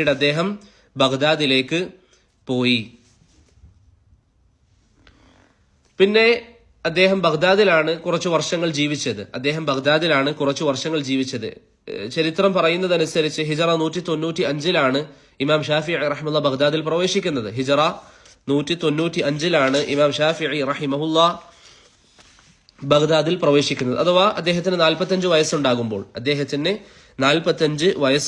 ഇത് ശരിക്കും നിങ്ങൾ ശ്രദ്ധിക്കണം. 45 വയസ്സുണ്ടാകുമ്പോഴാണ് ഇമാം ഷാഫിഈ റഹിമഹുല്ലാ ബഗ്ദാദിലേക്ക് പ്രവേശിക്കുന്നത്. അന്ന് മുതലാണ് അദ്ദേഹം നല്ല നിലയിൽ, അദ്ദേഹത്തിൽ നിന്ന് പ്രസിദ്ധമായ നിലയിൽ അദ്ദേഹം പഠിപ്പിക്കാനും അതുപോലെ തന്നെ ഫിഖ്ഹിന്റെ മജാലിസുകൾ സംഘടിപ്പിക്കാനൊക്കെ അദ്ദേഹം പ്രധാനമായും തുടങ്ങിയത് ബഗ്ദാദിൽ പ്രവേശിച്ചതിന് ശേഷമാണ് ഇത്തരത്തിലുള്ള ദീനിന്റെ മജാലിസുകൾ, മജ്ലിസുൽ ഇംലാ അല്ലെങ്കിൽ മജ്ലിസുൽ ഫിഖ്, ഈ മജ്ലിസുകളൊക്കെ അദ്ദേഹം നടത്തിയത് 45-ാമത്തെ വയസ്സിന് ശേഷമാണ്. അതിനു മുമ്പ് തന്നെ അദ്ദേഹം വൈജ്ഞാനികമായി ഉയർന്നിട്ടുണ്ട്. അദ്ദേഹത്തിന്റെ ചില അധ്യാപകന്മാർ 15 വയസ്സുള്ളപ്പോൾ തന്നെ അദ്ദേഹത്തിന് ഫത്വ നൽകാനുള്ള യോഗ്യതയുണ്ട് എന്നൊക്കെ പറഞ്ഞിട്ടുണ്ട്. പക്ഷെ ഞാൻ പറയുന്നത്, അദ്ദേഹം ഇൽമിയായി അതിനുവേണ്ടി മാറിയിരുന്ന് അഭിപ്രായങ്ങളൊക്കെ പറയാൻ തുടങ്ങിയതും വിശാലമായി ചർച്ചകളിലേക്ക് ഇറങ്ങിയതും അദ്ദേഹം ബഗ്ദാദിലേക്ക് പ്രവേശിച്ചതിന് ശേഷമാണ്. അദ്ദേഹത്തിന് 45 വയസ്സിന് ശേഷമാണ് ഈ നിലയിൽ അദ്ദേഹം പ്രവേശിച്ചത്. ഇവിടെ നാം മനസ്സിലാക്കേണ്ട ഒരു കാര്യം, ബഗ്ദാദിൽ അദ്ദേഹം താമസിക്കുന്ന കാലയളവിൽ അദ്ദേഹം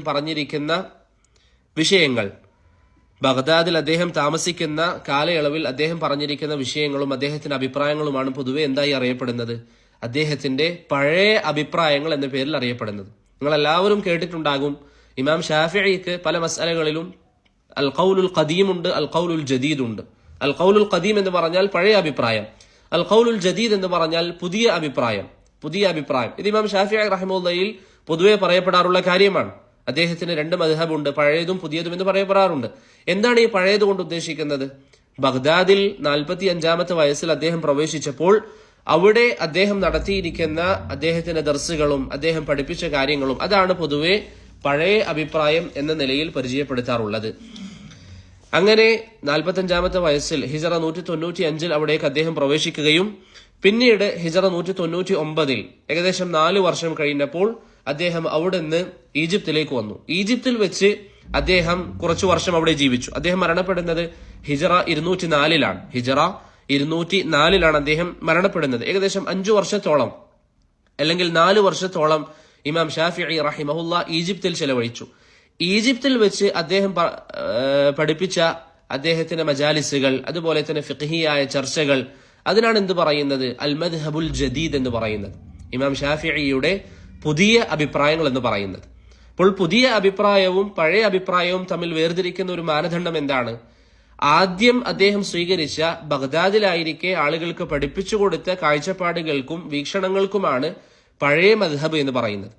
പിന്നീട് ഈജിപ്തിലേക്ക് അദ്ദേഹം വരികയും മരണം വരെ 204 മരിക്കുന്നത് വരെ 4 വർഷത്തോളം ഈജിപ്തിൽ വെച്ച് അദ്ദേഹം നടത്തിയിരിക്കുന്ന വൈജ്ഞാനികമായ സേവനങ്ങൾ, അതിനാണ് എന്ത് പറയുന്നത്? അദ്ദേഹത്തിന്റെ പുതിയ അഭിപ്രായങ്ങൾ എന്ന് പറയുന്നത്. അൽ ഖൗലുൽ ജദീദ് എന്ന് അതിനാണ് പറയുന്നത്. അത് വേർതിരിച്ച് നാം മനസ്സിലാക്കണം. അൽ ഖൗലുൽ ഖദീം വൽ ഖൗലുൽ ജദീദ്. ഇതാണ് ഇമാം ഷാഫിഈ റഹിമഹുല്ലയെ കുറിച്ച് ലളിതമായ ചില കാര്യങ്ങൾ സൂചിപ്പിക്കാനുള്ളത്. ഇതിൽ നമുക്ക് മറ്റൊരു പാഠം എന്താണ്? ഇമാം ഷാഫിഈ ജനിച്ചത് ഹിജറ 150 മരണപ്പെടുന്നത് 204 എത്ര വയസ്സാണ് അദ്ദേഹത്തിന് മരിക്കുമ്പോൾ? 54 വയസ്സ്. 54 വയസ്സ് മാത്രമാണ് ഇമാം ഷാഫിഈ റഹിമഹുല്ല ജീവിച്ചത്. പക്ഷെ അദ്ദേഹം വൈജ്ഞാനികമായി നടത്തിയിരിക്കുന്ന സേവനങ്ങൾ നോക്കിയാൽ ഈ ഒരു ആയുസ്സിൽ എങ്ങനെ അദ്ദേഹം ചെയ്തു എന്നതിൽ അത്ഭുതമുണ്ടാകും. അത്രയും അധികം സേവനങ്ങൾ ഇമാം ഷാഫിഈ റഹിമഹുല്ല ചെയ്തിട്ടുണ്ട്. അത്രയും വലിയ സേവനങ്ങൾ ഇമാം ഷാഫിഈ റഹിമഹുല്ല ചെയ്തിട്ടുണ്ട്. അതുകൊണ്ട് പ്രിയപ്പെട്ടവരെ, നമ്മുടെ ആയുസ് വേണ്ടതുപോലെ ഉപയോഗിക്കുകയാണെങ്കിൽ നമുക്കും പലതരത്തിലുള്ള ഖിദ്മത്തുകൾ അള്ളാഹുവിന്റെ ദീനിനു വേണ്ടി ചെയ്യാൻ സാധിക്കും. നമുക്ക് പലപ്പോഴും പറ്റുന്ന പ്രശ്നം നമുക്ക് വേണ്ടതുപോലെയുള്ള പരിശ്രമം ഇല്ല എന്നത് മാത്രമാണ്. അള്ളാഹു സുബ്ഹാനഹു വ തആല നമ്മുടെ വീഴ്ചകൾ നമുക്ക് മാപ്പാക്കി നൽകി അനുഗ്രഹിക്കുമാറാകട്ടെ. ഇതാണ് ഷാഫിഈ റഹിമഹുല്ലയെ കുറിച്ച് ചില കാര്യങ്ങൾ സൂചിപ്പിക്കാനുള്ളത്. അപ്പൊ അദ്ദേഹത്തിന്റെ ഉസ്താദുമാരെ കുറിച്ച് നമ്മൾ പറഞ്ഞു, അദ്ദേഹത്തിന്റെ പഠനത്തിനെ കുറിച്ച് നമ്മൾ പറഞ്ഞു, ഇമാം ഷാഫിഈയെ കുറിച്ച് പറയുന്ന അദ്ദേഹത്തിന്റെ പഴയ അഭിപ്രായം, പുതിയ അഭിപ്രായം, അതുകൊണ്ടുള്ള ഉദ്ദേശവും നാം പറഞ്ഞു. അടുത്ത കാര്യം, അദ്ദേഹത്തിന്റെ പ്രധാനപ്പെട്ട വിദ്യാർത്ഥികൾ ആരൊക്കെയാണ്? ഒന്നാമത്തേത് ബുവൈത്തിയാണ്. വളരെ പ്രസിദ്ധനായ ഷാഫിഈ മദ്ഹബിലെ വളരെ പ്രസിദ്ധനാണ് ബുവൈത്തി എന്നുള്ളത്. ഇമാം ഷാഫിഈ റഹിമഹുല്ലയുടെ വളരെ പ്രധാനപ്പെട്ട വിദ്യാർത്ഥിയായിരുന്നു ബുവൈത്തി റഹിമഹുല്ല. റബീഅ് ഇബ്നു സുലൈമാൻ അൽ മുറാദി, ഇമാം ഷാഫിഈയുടെ ഒരു വിദ്യാർത്ഥി, പറയാറുണ്ട് ഇമാം ഷാഫിഈയുടെ അരികിൽ വലിയ സ്ഥാനമുണ്ടായിരുന്ന വിദ്യാർത്ഥിയാണ് ബുവൈത്തി. ഇമാം ഷാഫിഈയുടെ അരികിൽ വലിയ സ്ഥാനമുണ്ടായിരുന്ന ഒരു വിദ്യാർത്ഥിയാണ് ബുവൈത്തി. അതുകൊണ്ട് തന്നെ ഇമാം ഷാഫിഈ റഹിമഹുല്ല പറയാറുണ്ട്, എനിക്ക് ശേഷം എന്റെ മജാലിസുകൾ കൈകാര്യം ചെയ്യേണ്ടത് ബുവൈത്തിയാണ്. എന്ന് ഇമാം ഷാഫിഈ റഹിമഹുല്ല പറയാറുണ്ട്. മറ്റൊരു വിദ്യാർത്ഥിയാണ് ഇമാം ഷാഫിഈയുടെ നമുക്കൊക്കെ അറിയാവുന്ന ഇമാം മുസനി റഹിമഹുല്ല. ഇമാം മുസനി അദ്ദേഹം വൈജ്ഞാനികമായി വലിയ കഴിവുള്ള വ്യക്തിയാണ് എന്നതോടൊപ്പം തന്നെ വിഷയങ്ങൾ സമർത്ഥിക്കുന്നതിലും അതുപോലെ തന്നെ മറ്റുള്ളവർക്ക് വിഷയങ്ങൾ ധരിപ്പിച്ചു കൊടുക്കുന്നതിലും വളരെയധികം കഴിവുള്ള വ്യക്തിയായിരുന്നു. പൊതുവെ നമ്മൾ തർക്കശാസ്ത്രം എന്നൊക്കെ പറയാറുണ്ടല്ലോ, ആ നിലയിൽ സംസാരിക്കാനും അത് വിശദീകരിക്കാനും വലിയ കഴിവുള്ള വ്യക്തിയായിരുന്നു ഇമാം മുസനി റഹിമഹുല്ല. അദ്ദേഹത്തിന് അഖീദയിൽ വളരെ പ്രസിദ്ധമായ ഒരു കിതാബുണ്ട്, അസ്സുന്ന എന്ന പേരിൽ വളരെ പ്രസിദ്ധമായ ഒരു കിതാബുണ്ട്. നമ്മുടെ നാട്ടിലെ സമസ്ത വിശ്വാസവും ഇമാം ഷാഫിഈയുടെ വിദ്യാർത്ഥിയായ മുസനി അദ്ദേഹത്തിന്റെ അസ്സുന്നയിൽ എഴുതിയിരിക്കുന്ന വിഷയങ്ങളും നോക്കിയാൽ വലിയ അന്തരം നമുക്ക് കാണാൻ സാധിക്കും. ഇമാം മുസനി റഹിമഹുല്ല അഹ്ലുസുന്നയുടെ പണ്ഡിതനാണ്. ഇമാം ഷാഫിഈയുടെ വളരെ അടുത്ത വിദ്യാർത്ഥിയാണ്, അഹ്ലുസുന്നയുടെ പണ്ഡിതനാണ്.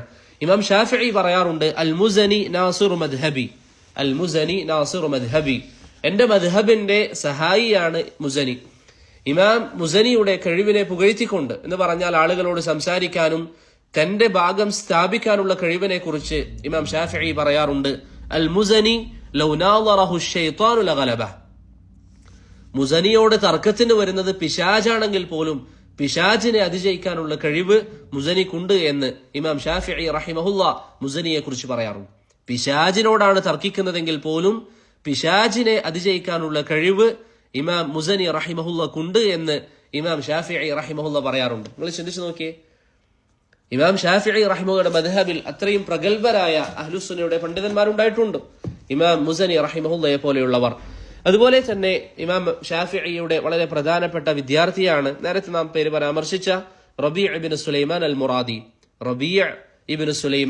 മുറാദി. ഇമാം ഷാഫിഈയുടെ വളരെ പ്രധാനപ്പെട്ട ഒരു വിദ്യാർത്ഥിയാണ്. ഇമാം ഷാഫിഈ പറയാറുണ്ട്, അർ-റബീഉ അഹ്ഫദു അസ്ഹാബി, എന്റെ വിദ്യാർത്ഥികളിൽ ഏറ്റവും അധികം ഹിഫ്ളുള്ളത് റബീഅ് ആണ് എന്ന് ഇമാം ഷാഫിഈ റഹിമഹുല്ല തന്നെ പറയാറുള്ളതായി നമുക്ക് കാണാവുന്നതാണ്. ഇപ്പോൾ 3 വിദ്യാർത്ഥികളെയാണ് നമ്മൾ പറഞ്ഞത്. 3 വിദ്യാർത്ഥികൾ ആരൊക്കെയാണ്?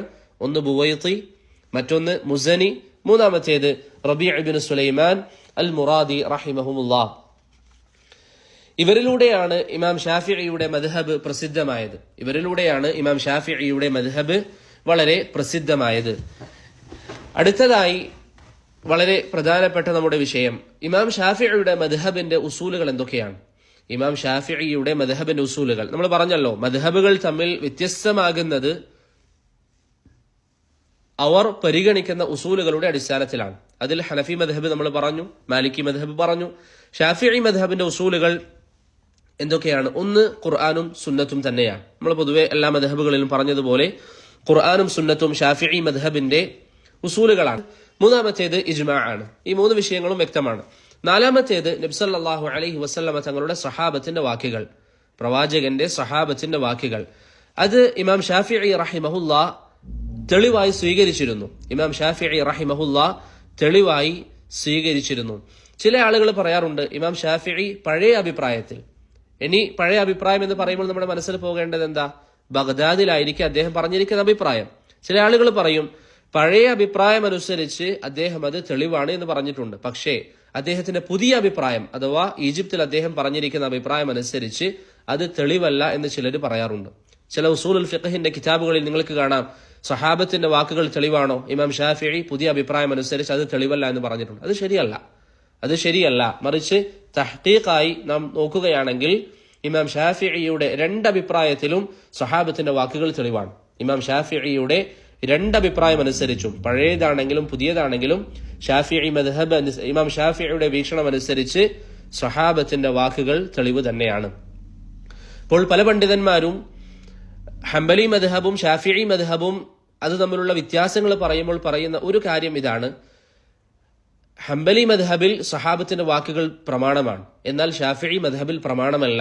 അതിനവർ മാനദണ്ഡമാക്കുന്നത് എന്താണ്? ഷാഫിഈ ഇമാം പുതിയ അഭിപ്രായത്തിൽ സ്വഹാബത്തിന്റെ വാക്ക് തെളിവല്ല എന്ന വീക്ഷണമാണ്. അത് ശരിയല്ല.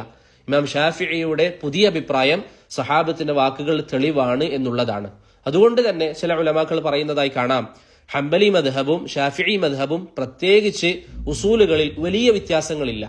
ഹംബലി മദ്ഹബും അതുപോലെ തന്നെ ഷാഫിഈ മദ്ഹബും ഉസൂലുകളിൽ പ്രത്യേകിച്ച് വ്യത്യാസങ്ങളില്ല എന്ന് ചില ഉലമാക്കളുടെ സംസാരങ്ങളിൽ നിങ്ങൾക്ക് കാണാവുന്നതാണ്. ഇതാണ് ഷാഫിഈ മദ്ഹബിന്റെ ഉസൂലുകൾ. ഖുർആന്, സുന്നത്ത്, ഇജ്മാഅ്, സുന്നത്തിലുള്ള അവരുടെ വിശദീകരണം നമ്മൾ പറഞ്ഞു. അതുപോലെ തന്നെ സ്വഹാബത്തിന്റെ വാക്കുകൾ അത് ഹുജ്ജത്താണ് എന്നുള്ളതാണ് ഏറ്റവും ശരിയായ വീക്ഷണം.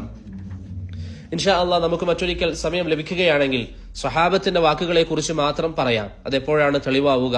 അവർക്കിടയിൽ അഭിപ്രായ വ്യത്യാസം വന്നാൽ ഏതാണ് ശരിയായിട്ടുള്ളത്? ചിലർ പറയാറുണ്ട്, അഭിപ്രായ വ്യത്യാസം വന്നാൽ ഒന്നിലും തെളിവില്ല. അങ്ങനെ നിരുപാധികം തള്ളലാണോ? അതല്ല ഒന്ന് മുൻഗണന നൽകേണ്ട സാഹചര്യമുണ്ടോ?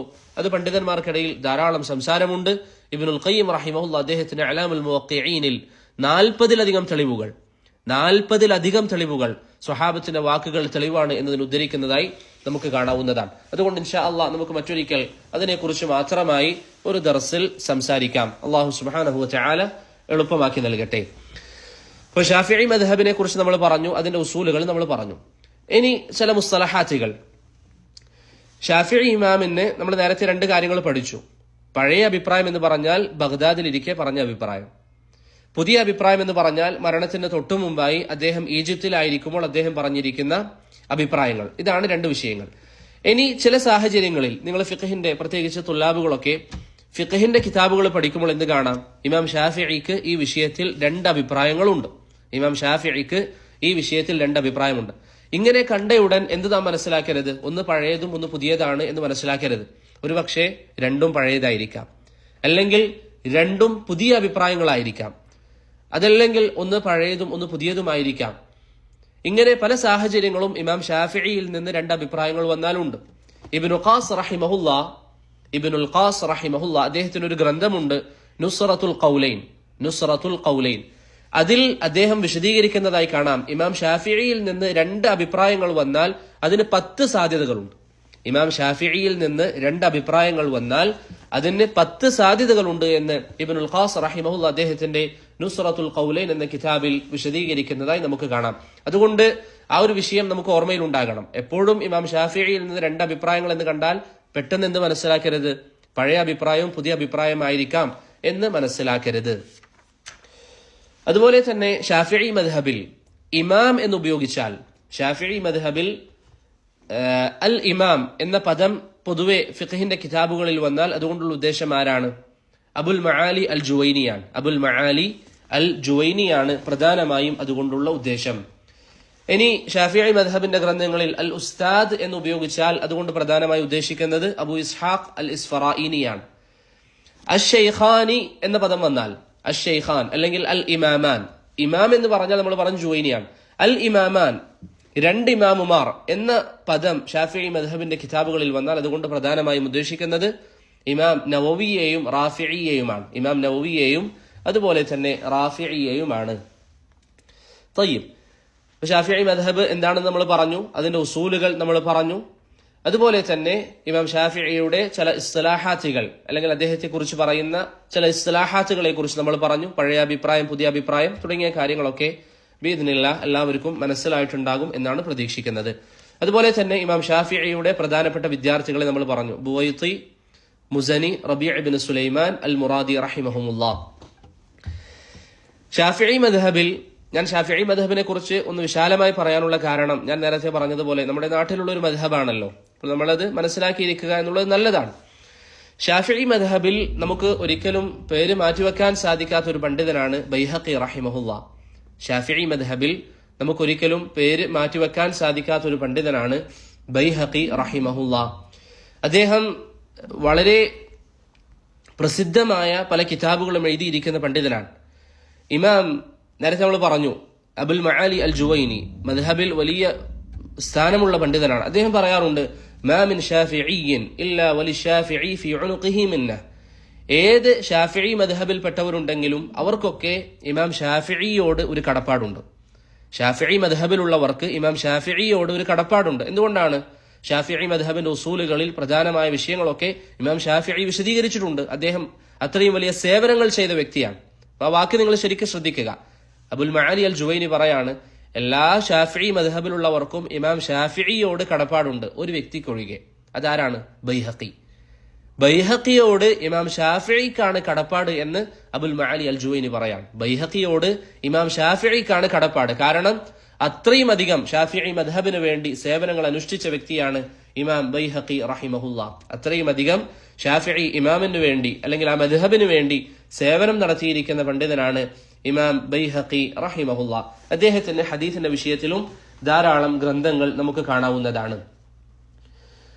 അതുപോലെ തന്നെ ഷാഫിഈ മദ്ഹബിൽ വളരെ പ്രസിദ്ധനായ മറ്റൊരു പണ്ഡിതനാണ് റാഫിഈ. ഷാഫിഈ മദ്ഹബിൽ വളരെ പ്രസിദ്ധനായ ഒരു പണ്ഡിതനാണ് റാഫിഈ റഹിമഹുല്ലാ.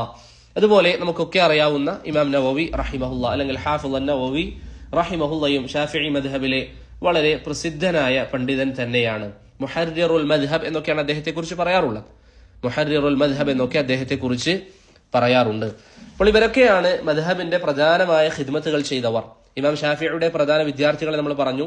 അതോടൊപ്പം ഇമാം ബൈഹഖി, അതുപോലെ ഇമാം റാഫിഈ, അതുപോലെ തന്നെ ഹാഫിള് നവവി, പിന്നെ ഷാഫിഈ മദ്ഹബിൽ വലിയ സേവനം നൽകിയ മറ്റൊരു വ്യക്തിയാണ് ഇബ്നു ഹജർ അൽ ഹൈതമി. ഇബ്നു ഹജർ അൽ ഹൈതമി റഹിമഹുല്ലാ.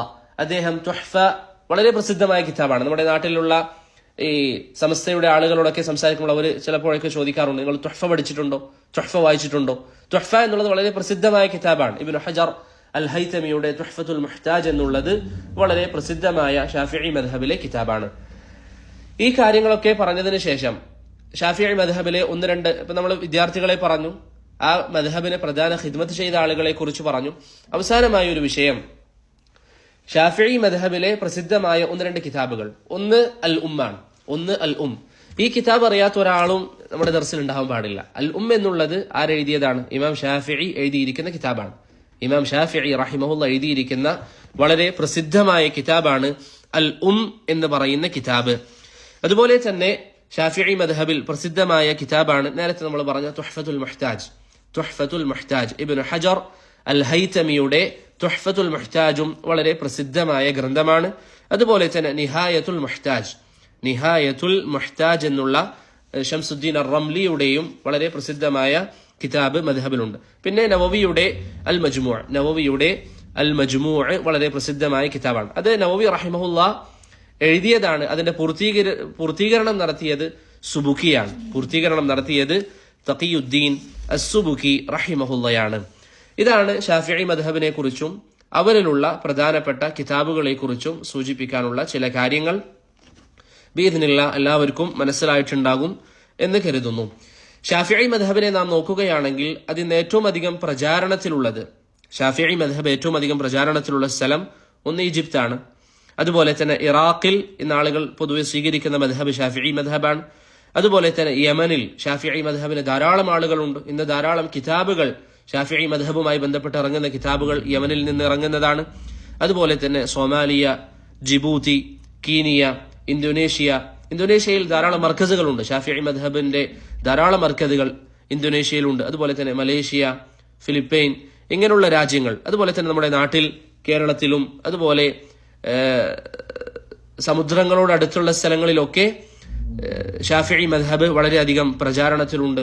അതുപോലെ തന്നെ പാകിസ്ഥാനിൽ പല ഭാഗങ്ങളിലും ഷാഫിഈ മദ്ഹബ് പ്രചാരണത്തിലുണ്ട്. അപ്പോൾ ഇന്ന് ലോകത്തിന്റെ പല ഭാഗങ്ങളിലും പ്രചാരണത്തിലുള്ള ഒരു മദ്ഹബാണ് ഇമാം ഷാഫിഈ റഹിമഹുല്ലയുടെ ഈ മദ്ഹബ്. അദ്ദേഹത്തിന്റെ മദ്ഹബിന്റെ പ്രത്യേകത നാം നേരത്തെ പറഞ്ഞ വിഷയം ആരും മറക്കരുത്. ഒന്നിലധികം ആളുകളിൽ നിന്ന് ഇമാം ഷാഫിഈ റഹിമഹുല്ല പഠിച്ചിട്ടുണ്ട്. ഒന്നിലധികം ആളുകളിൽ നിന്ന് ഇമാം ഷാഫിഈ റഹിമഹുല്ല പഠിച്ചു. അതിൽ ഇമാം മാലിക്കുമുണ്ട്, മുഹമ്മദ് ബിൻ അൽ ഹസൻ അശ്ശൈബാനിയുമുണ്ട്. അതുകൊണ്ട് തന്നെ അബൂ ഹനീഫ എന്താണ്, അദ്ദേഹത്തിന്റെ മദ്ഹബ് എന്താണ് എന്നുള്ളത് നന്നായി ഇമാം ഷാഫിഈക്ക് അറിയാം. ഇമാം മാലിക് ബിൻ അനസിന്റെ മദ്ഹബും നന്നായി അദ്ദേഹത്തിന് അറിയാം. അതിൽ നിന്നൊക്കെയുള്ള നല്ല നല്ല കാര്യങ്ങൾ ഷാഫിഈ മദ്ഹബിൽ നമുക്ക് കാണാൻ സാധിക്കുന്നതാണ്. അതാണ് ഷാഫിഈ മദ്ഹബിനെ കുറിച്ച് പ്രധാനമായ ചില കാര്യങ്ങൾ പറയാനുള്ളത്. പിന്നെ മനസ്സിലാക്കേണ്ട ഒരു കാര്യം, പിൽക്കാലഘട്ടത്തിൽ ഷാഫിഈ മദ്ഹബ് എന്ന് പറഞ്ഞ് പറയപ്പെടുന്ന എല്ലാ കാര്യങ്ങളും ഇമാം ഷാഫിഈയുടെ അഭിപ്രായമാവണമെന്നില്ല, ഇമാം ഷാഫിഈയുടെ അഭിപ്രായം ആയിരിക്കണം എന്നില്ല. മറിച്ച് അത് മദ്ഹബിലുള്ള പിൽക്കാലഘട്ടത്തിൽ വന്ന ഉലമാക്കളുടെ അഭിപ്രായങ്ങളായിരിക്കാം. ചില കാര്യങ്ങൾ ഇന്ന് നമ്മുടെ നാട്ടിലൊക്കെ പറയപ്പെടുന്നത് ഷാഫിഈ മദ്ഹബുമായോ അതിന്റെ ഉലമാക്കൾ മുസനിയെ പോലുള്ള ഉലമാക്കളുമായോ യാതൊരു ബന്ധവുമില്ലാത്ത അഭിപ്രായങ്ങളും ചില ആളുകൾ ചേർത്തി പറയാറുണ്ട്. ഇതാണ് ഷാഫിഈ മദ്ഹബിനെ കുറിച്ച് പറയാറുള്ളത്. അപ്പോൾ ഇമാം ഷാഫിഈയുടെ മദ്ഹബിന്റെ പ്രത്യേകതയായി ചില പണ്ഡിതന്മാർ എണ്ണിയിരിക്കുന്ന ഒരു കാര്യം ഇത് തന്നെയാണ്. ഒന്നിലധികം ആളുകളിൽ നിന്ന്, അഥവാ രണ്ട് വീക്ഷണമുള്ളവരിൽ നിന്നും, അഹ്ലുസുന്നയിൽപ്പെട്ട രണ്ട് വീക്ഷണമുള്ളവരിൽ നിന്നും അദ്ദേഹം പഠിച്ചതുകൊണ്ട് തന്നെ അദ്ദേഹത്തിൽ രണ്ടും പ്രകടമായി നിൽക്കുന്നതായി നമുക്ക് കാണാം, അല്ലെങ്കിൽ ഒക്കെ ആവശ്യമനുസരിച്ച് ഉപയോഗിച്ചതായി നമുക്ക് കാണാം.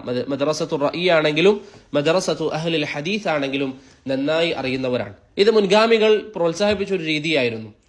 എന്റെ ഓർമ്മയിൽ ഇബ്രാഹിം അൻ-നഖഈ ആണെന്നാണ് എന്റെ ഓർമ്മ. അദ്ദേഹമൊക്കെ പറയാറുണ്ട്, നമുക്ക് നമ്മുടെ ഉസ്താദിന്റെ പിഴവുകൾ അറിയണമെങ്കിൽ, നമ്മുടെ ഉസ്താദിന്റെ തെറ്റുകൾ മനസ്സിലാകണമെങ്കിൽ ഒന്നിലധികം ആളുകളിൽ ചെന്ന് നമ്മൾ പഠിക്കണം. ഒരു ഉസ്താദിന്റെ തന്നെ നമ്മൾ എടുക്കും, ഒരു ഷെയ്ഖിൽ നിന്ന് തന്നെ നമ്മൾ പഠിക്കും, വേറെ ആരിലേക്കും നമ്മൾ പോവുകയില്ല എന്നൊരു നിലപാട് നാം സ്വീകരിച്ചാൽ സ്വാഭാവികമായി ഇവിടെ പ്രശ്നങ്ങൾ വരും. അതുകൊണ്ടാണ് മുൻഗാമികളായ ആളുകൾ ഒന്നിലധികം മശായിഖന്മാരിൽ നിന്ന് പഠിക്കാൻ എപ്പോഴും പ്രോത്സാഹിപ്പിച്ചിരുന്നു. നിങ്ങൾ മുഹദ്ദിഥീങ്ങളുടെ ചരിത്രങ്ങൾ നിങ്ങൾ വായിച്ചു നോക്കുക. ധാരാളം മുഹദ്ദിഥീങ്ങളെ നമുക്ക് കാണാം, അവർ അനേകം ആളുകളിൽ നിന്ന് പഠിച്ചിട്ടുണ്ട്, ധാരാളം ആളുകളിൽ നിന്ന് അവർ പഠിച്ചതായി നമുക്ക് കാണാൻ സാധിക്കും. ഇമാം ബുഖാരി റഹിമഹുല്ല അദ്ദേഹം എത്ര ആളുകളുടെ അരികിൽ പോയി പഠിച്ചു? ഹന്നാദ് ബിൻ ഉസ്സരി, അമർ ബിൻ അലി അൽ ഫല്ലാസ്, അലി ബിൻ അൽ മദീനി, അബൂ നുഐം അൽ ഫദ്ൽ ബിൻ ദുകൈൻ, അതുപോലെ തന്നെ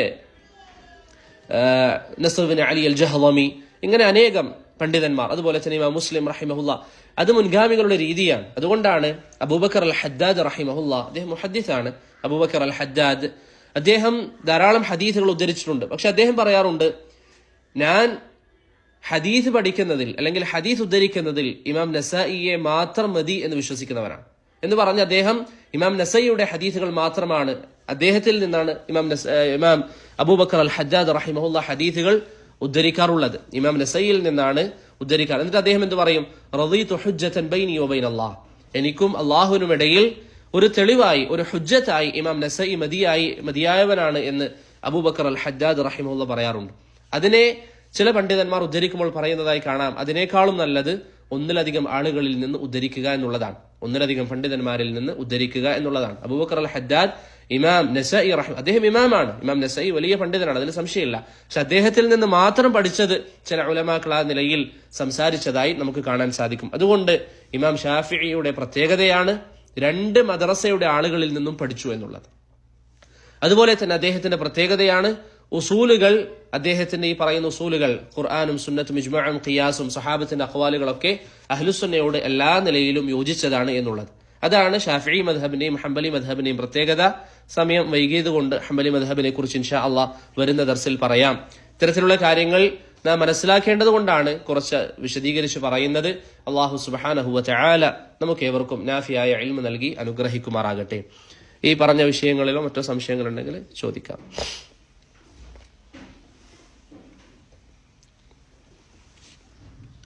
ടെലിഗ്രാമിലുള്ളവർ ചോദിക്കുന്നുണ്ടെങ്കിൽ എഴുതി ചോദിക്കാം. എന്തുകൊണ്ടാണ് ഷാഫി മദ്ഹബ് മെജോറിറ്റിയും അശ്ശരികളായി മാറാനുള്ള കാരണം എന്താ? ഷാഫിഈ മദ്ഹബില് പിൽക്കാലഘട്ടത്തിൽ വന്ന പല പണ്ഡിതന്മാരും നമ്മൾ ഇങ്ങോട്ടേക്ക് നോക്കുകയാണെങ്കിൽ ഷാഫിഈ മദ്ഹബിൽ പ്രധാന ഖിദ്മത്ത് ചെയ്ത ആളുകൾ, ഉദാഹരണത്തിന് ബൈഹഖി, അതുപോലെ തന്നെ ഹാഫിദ് അൻ-നവവി, അങ്ങനെയുള്ള പല ഉലമാക്കളെയും നോക്കിയാൽ അവർ ജീവിച്ചിരിക്കുന്ന ഒരു കാലഘട്ടം, ഈ ഉലമാക്കൾ ജീവിച്ചിരിക്കുന്ന കാലഘട്ടം മുഅ്തസിലിയാക്കളും ഇൽമുൽ കലാം ഒക്കെ വളരെയധികം പ്രചാരണത്തിലുള്ള കാലഘട്ടമാണ്.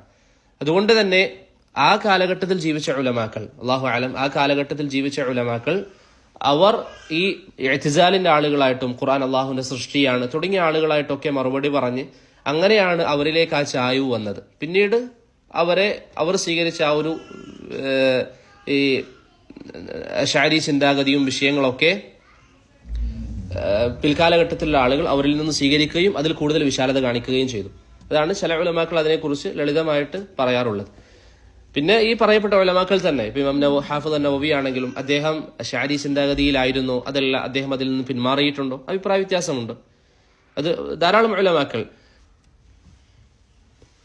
ഇവിടെ ഒരാൾ എഴുതി ചോദിച്ചത് ഖബർ കെട്ടിപ്പൊക്കാൻ ഇമാം ഷാഫിഈ റഹിമഹുല്ലാഹ് പറഞ്ഞിട്ടുണ്ട്. ഇമാം ഷാഫിഈ 100% അഹ്ലുസുന്നയുടെ അഖീദയിലാണ്. ഇമാം ഷാഫിഈ റഹിമഹുല്ലാഹ് അഹ്ലുസുന്നയുടെ ഒരു ഉസൂലിലും എതിരാവാത്ത വ്യക്തിയാണ്. ഖബർ കെട്ടിപ്പൊക്കുക എന്നുള്ളത് നബി സല്ലല്ലാഹു അലൈഹി വസല്ലം ഹദീസുകളിൽ വിലക്കിയതാണ്. അലി റളിയല്ലാഹു അൻഹുവിനെ നബി സല്ലല്ലാഹു അലൈഹി വസല്ലം നിയോഗിച്ച ഹദീസുകളൊക്കെ നമുക്കറിയാം. ഇമാം ഷാഫിഈ ഹദീസ് സ്ഥിരപ്പെട്ടാൽ അതിനെതിരായി ഒരു അഭിപ്രായം അദ്ദേഹം പറഞ്ഞിട്ടില്ല. ചില ഫിഖ്ഹിയായ മസായിലുകളിൽ അദ്ദേഹം ചില അഭിപ്രായങ്ങൾ പറയുകയും അതിൽ വന്നിരിക്കുന്ന ഹദീസുകൾ ദുർബലമാണെന്ന് പറയുകയും ചെയ്ത സാഹചര്യങ്ങളിൽ പോലും അദ്ദേഹം പറഞ്ഞതായി കാണാം, ഇതിനെതിരായി നിങ്ങൾക്ക് സഹീഹായ ഹദീസ് ലഭിച്ചാൽ നിങ്ങൾ ആ ഹദീസ് സ്വീകരിക്കണമെന്ന്. അപ്പോൾ ഇമാം ഷാഫിഈ റഹിമഹുല്ലാഹ് ഖബർ കെട്ടിപ്പൊക്കാൻ എവിടെയും പറഞ്ഞിട്ടില്ല. മാത്രമല്ല എന്റെ ഓർമ്മയിൽ ഇമാം ഷാഫിഈയുടെ ചില ഇബാറത്തുകളിൽ അതിനെതിരായി വന്നിട്ടുണ്ട്. ഇമാം ഷാഫിഈയുടെ ചില ഇബാറത്തുകളിൽ അതിനെതിരായി വന്നിട്ടുണ്ട്. ഖബർ കെട്ടിപ്പൊക്കുന്നതിനെതിരെ അദ്ദേഹത്തിൽ നിന്ന് ചില സംസാരങ്ങൾ വന്നിട്ടുണ്ട്. എനിക്ക് വ്യക്തമായ ഓർമ്മയില്ല, മഖരീസിയോ മറ്റോ അങ്ങനെയുള്ള വിഷയങ്ങൾ ഉദ്ധരിച്ചിട്ടുണ്ട് ഇമാം ഷാഫിഈയിൽ നിന്ന് ആ വിഷയം. എന്നിരുന്നാലും അദ്ദേഹം അത് സ്ഥാപിക്കാത്ത, ഖബർ കെട്ടിപ്പൊക്കണം എന്ന് പറയാത്ത വ്യക്തിയാണ് ഇമാം ഷാഫിഈ റഹിമഹുല്ലാഹ്.